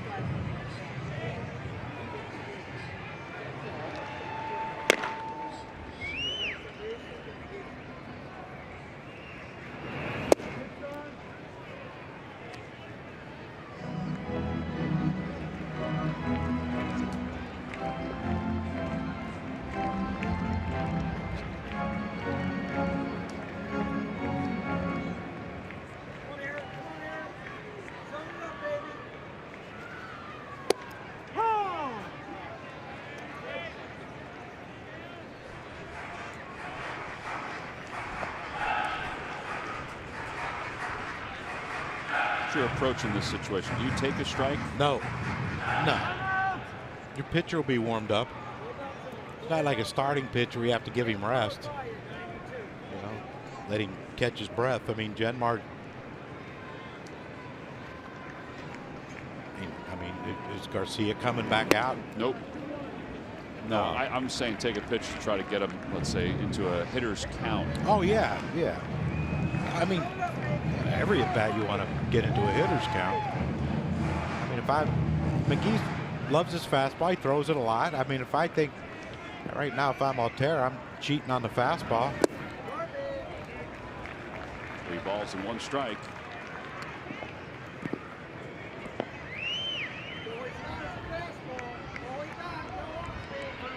You don't want to get yourself out in this situation.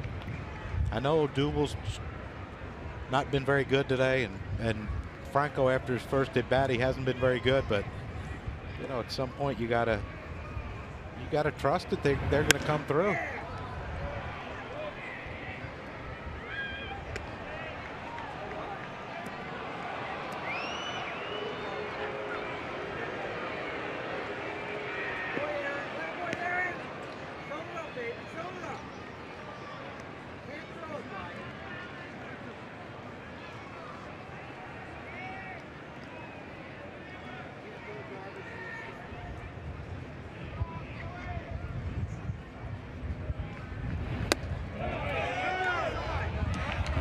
Has gone down on strikes, according to Jerry Meals, the first base umpire. Ron Culpa had called it a ball, but then he appealed to Jerry Meals. Close. It was close.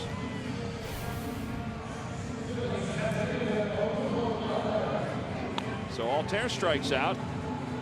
Now it's Odubel Herrera, who has struck out for the first time in his career 4 times in a game.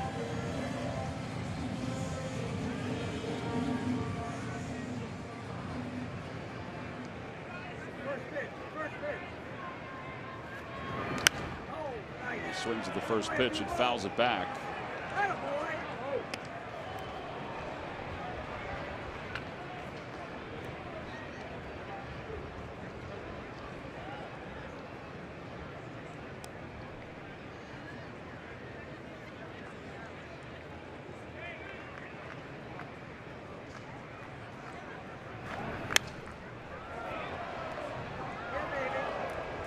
He is feeling for it right now. Yeah, he's not swinging to hit it. He's swinging not to miss it, and that's not a good thing.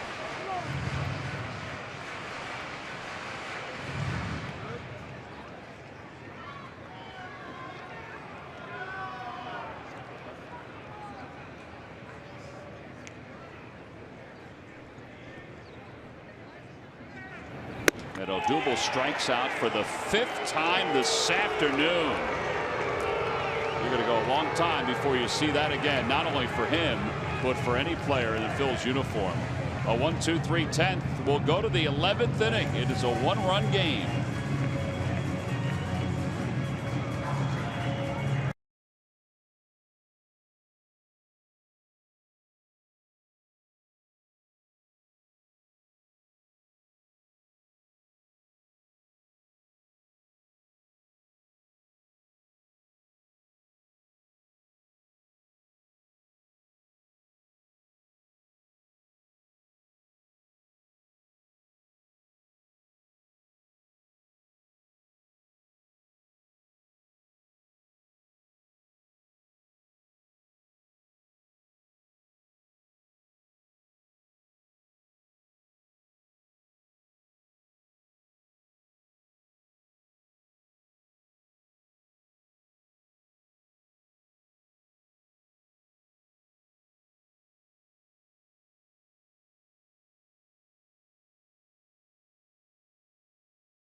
Take over time.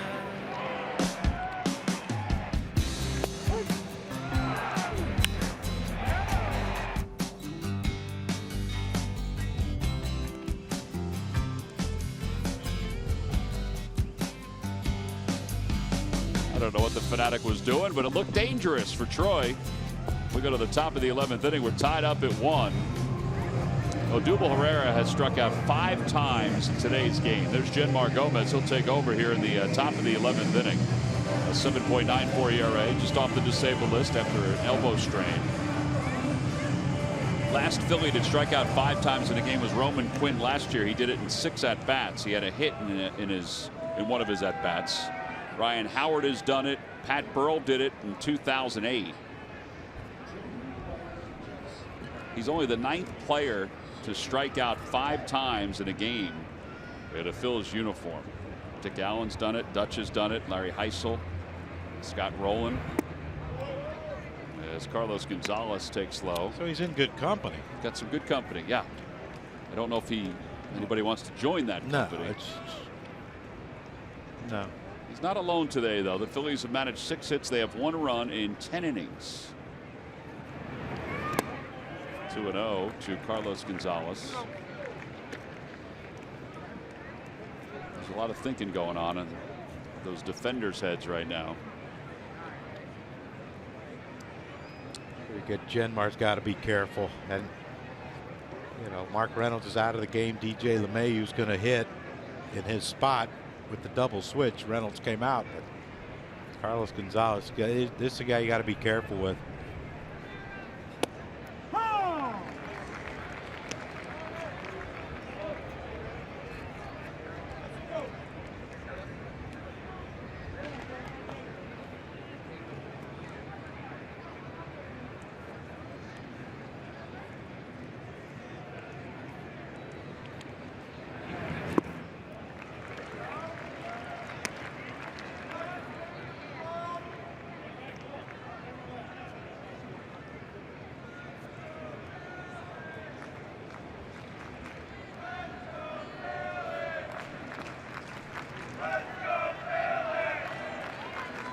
Two balls, 2 strikes to Gonzalez.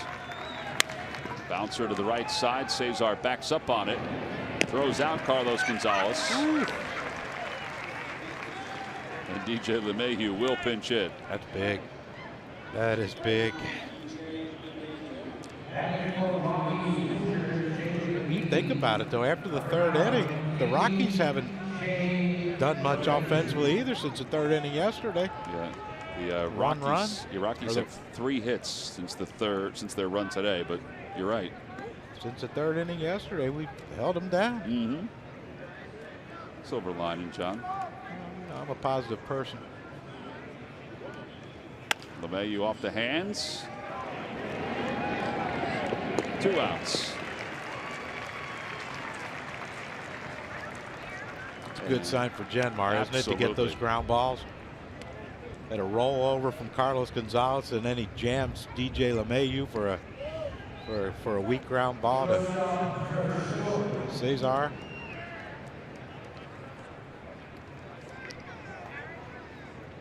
Better get back in there on this one too. Yeah, they got pop. They got some pop all throughout this lineup. Story has the only RBI today on the home run the opposite way.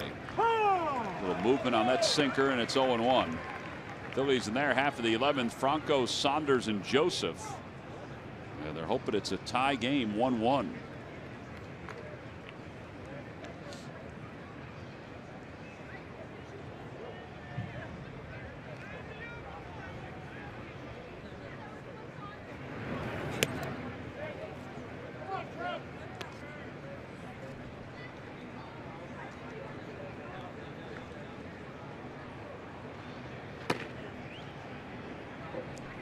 Throwing a game all by himself out in that bullpen. He should be loose.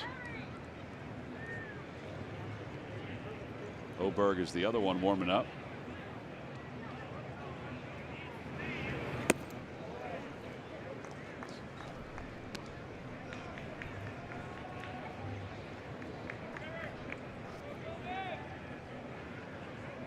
I think if I'm Franco, I'd take another step toward the line right here, because you got to think Genmar has to try to run that sinker in on the hands of Trevor Story, missing twice away after throwing a first pitch strike. Outside.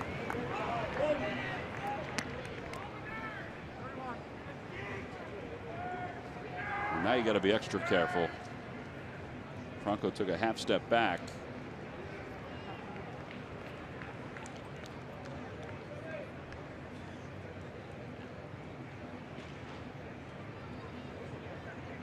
3 balls, 1 strike.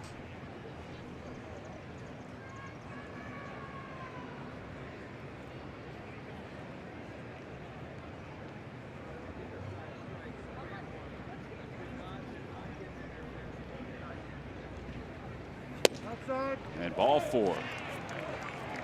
Part of it, I think Genmar's issues before he went on the DL or stuff like that, where he was kind of nibbling toward the outside part of the plate. You know, just trying to be as fine as possible because he doesn't want to give up anything hard from a guy like Story. Still think though that when you start that sinker in and let it run in a little more, it's a tough pitch to lay off of, and if you hit it off the barrel, you're going to hit it foul. Right. More than likely. Amarista now takes outside. Amarista today is 1 for 4. I mentioned that he had basically taken over the lion's share of the duties with Story out on the DL, and he hit .458 while Story was on the disabled list.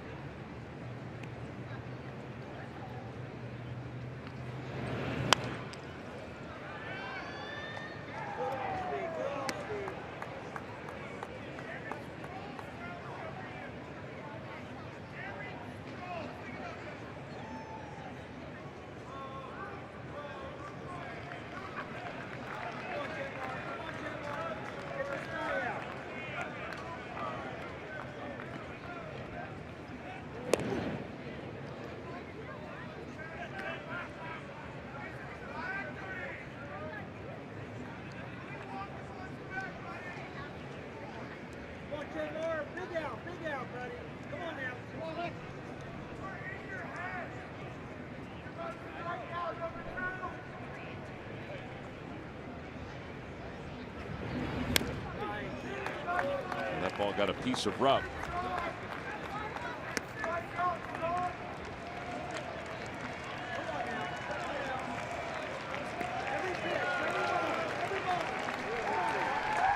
One and 2 to Amarista with a runner at first base in a 1-1 game.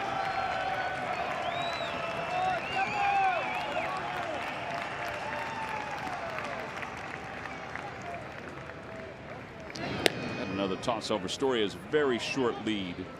You would have to think though that Genmar's going to be 1 inning, right? I would think so. So then Leiter's probably the next guy. Leiter or Joely. Yeah, depending on the matchup.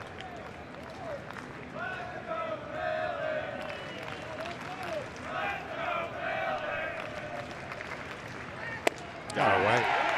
Genmar picks up the strikeout to finish up the top of the 11th inning. No runs. No hits, 1 man left. We remain tied at 1. Now we head to the bottom of the 11th inning.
stays in the ball game to play second base for the Rockies.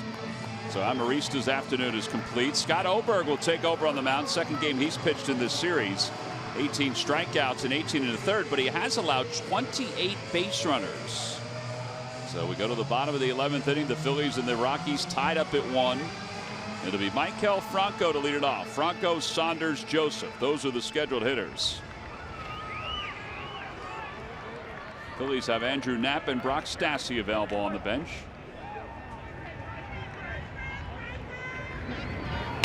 Franco fouls the first pitch. It's 0-1.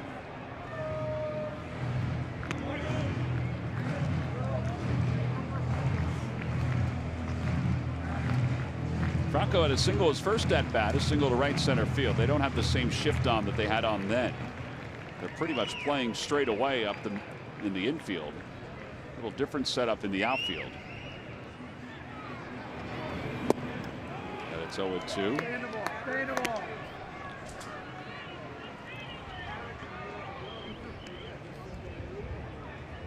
Saunders on deck. Phillies can get a win here. It would be a huge exhale. You think? After losing 5 straight. And he got him.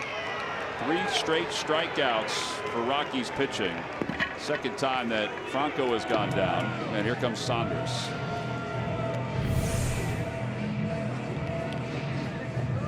Another slider. Michael Franco has been having trouble laying off of.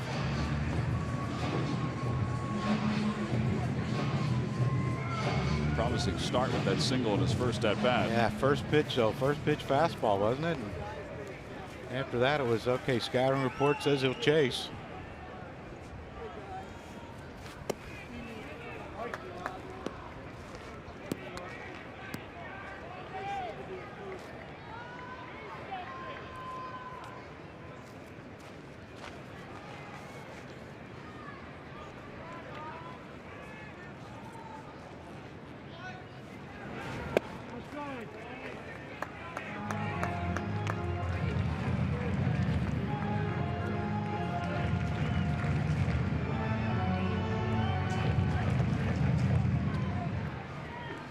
Strikeouts today for the Rockies pitching staff. 7 for Anderson to start.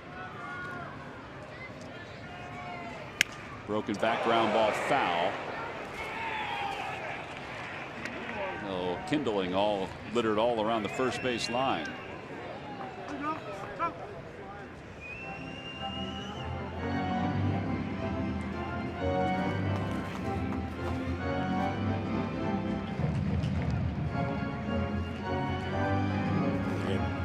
Shards come off that thing.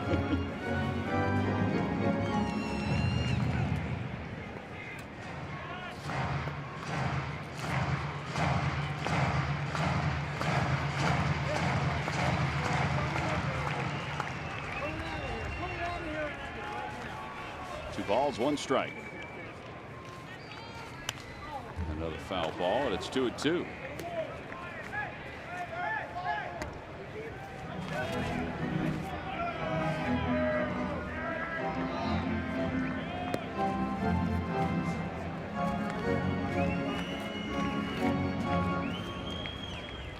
Phillies have gone down on strikes 43 times in this series. There's a bullet out toward right field. It is off the scoreboard. Gonzalez plays it well. Saunders hustling to second. The throw not in time. Michael Saunders with a 7th double of the year. I mean, that ball got out of here. It got out to that wall in a second. Need a little more elevation to be a walk-off, but we'll take it. Michael Saunders. Ball was hit on a line. Slider by Oberg, down and in, and Michael Saunders turns on it.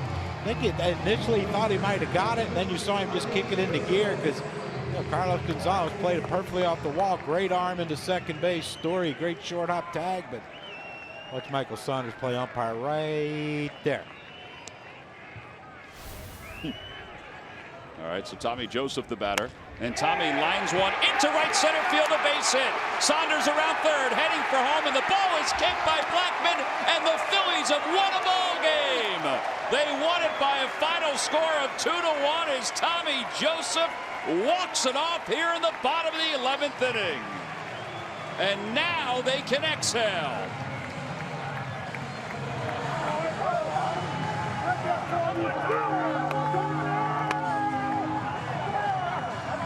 It ends a 5-game losing streak for the Phillies. Tommy Joseph with both RBIs in today's game. Nobody cares how pretty it was. It's just a win. And man, was this team in need of a victory. On so many fronts. So many different ways they could have won this game. Situational hitting, but Tommy Joseph, let's just be happy with it. And he's our Chevrolet player of the game without question. Drove in both runs with a homer and that extra inning single to drive in Michael Saunders. Holberg throws that fastball to kind of jam Tommy, but you know, just flick it out there and let's see what happens. And Charlie Blackmon, do or die, had to throw out Michael Saunders. Michael hesitated for a second, but then on his horse he went. You see Tommy Joseph rounding it, make sure Michael Saunders scores, touches home, and everyone goes home happy. Well, it's a big-time victory for the Phillies, who had lost 5 consecutive games. They celebrate with Tommy Joseph out near second. He's back on the grass with Greg Murphy. Murph? All right, and he was first pitch swinging on that one. I guess you were hunting something up there. You're just looking for a pitch in the zone there? Yeah.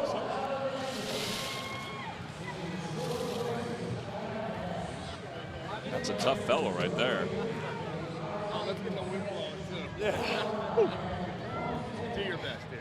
Yeah, no, just trying to get something up in the zone. Sando did a good job getting into scoring position. After that, I got to try to do my job, at least get him over to third, if not get him in. So that was it was good. The reason we're in extra innings was the home run, obviously, that you were able to hit early in the game. That was a 2-1 pitch, again, up in the zone that looked like. Was that a changeup that you hit? Yeah, 2-1 changeup. I'd been missing a lot of pitches earlier in the game, and just tried to make some subtle adjustments, as the game went on, and definitely good to get a win here.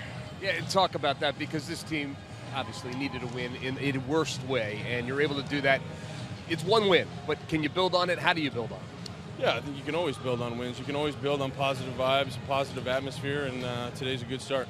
Pat Neshek, you want to talk about that, because that fired you guys up. That was awesome. I mean, nobody expected that from Pat. So, for him to dive and have the awareness to actually get up and throw the guy out at first, just shows that some pitchers do actually pay attention to what's going on. So that was awesome. Good play by Sheck. Way to follow up with the home run and get us into extras and then the win. Guys, we'll send it back upstairs. All right, Murph, thank you very much. The Phillies win it 2-1. Tommy Joseph, a little liner into right center field over the head of LeMahieu. As John said, Blackmon had to take a chance, and it hit off his glove and allowed Saunders to stroll on home. And the Phils win it 2-1 in 11 innings. And yes, it's finally time to celebrate.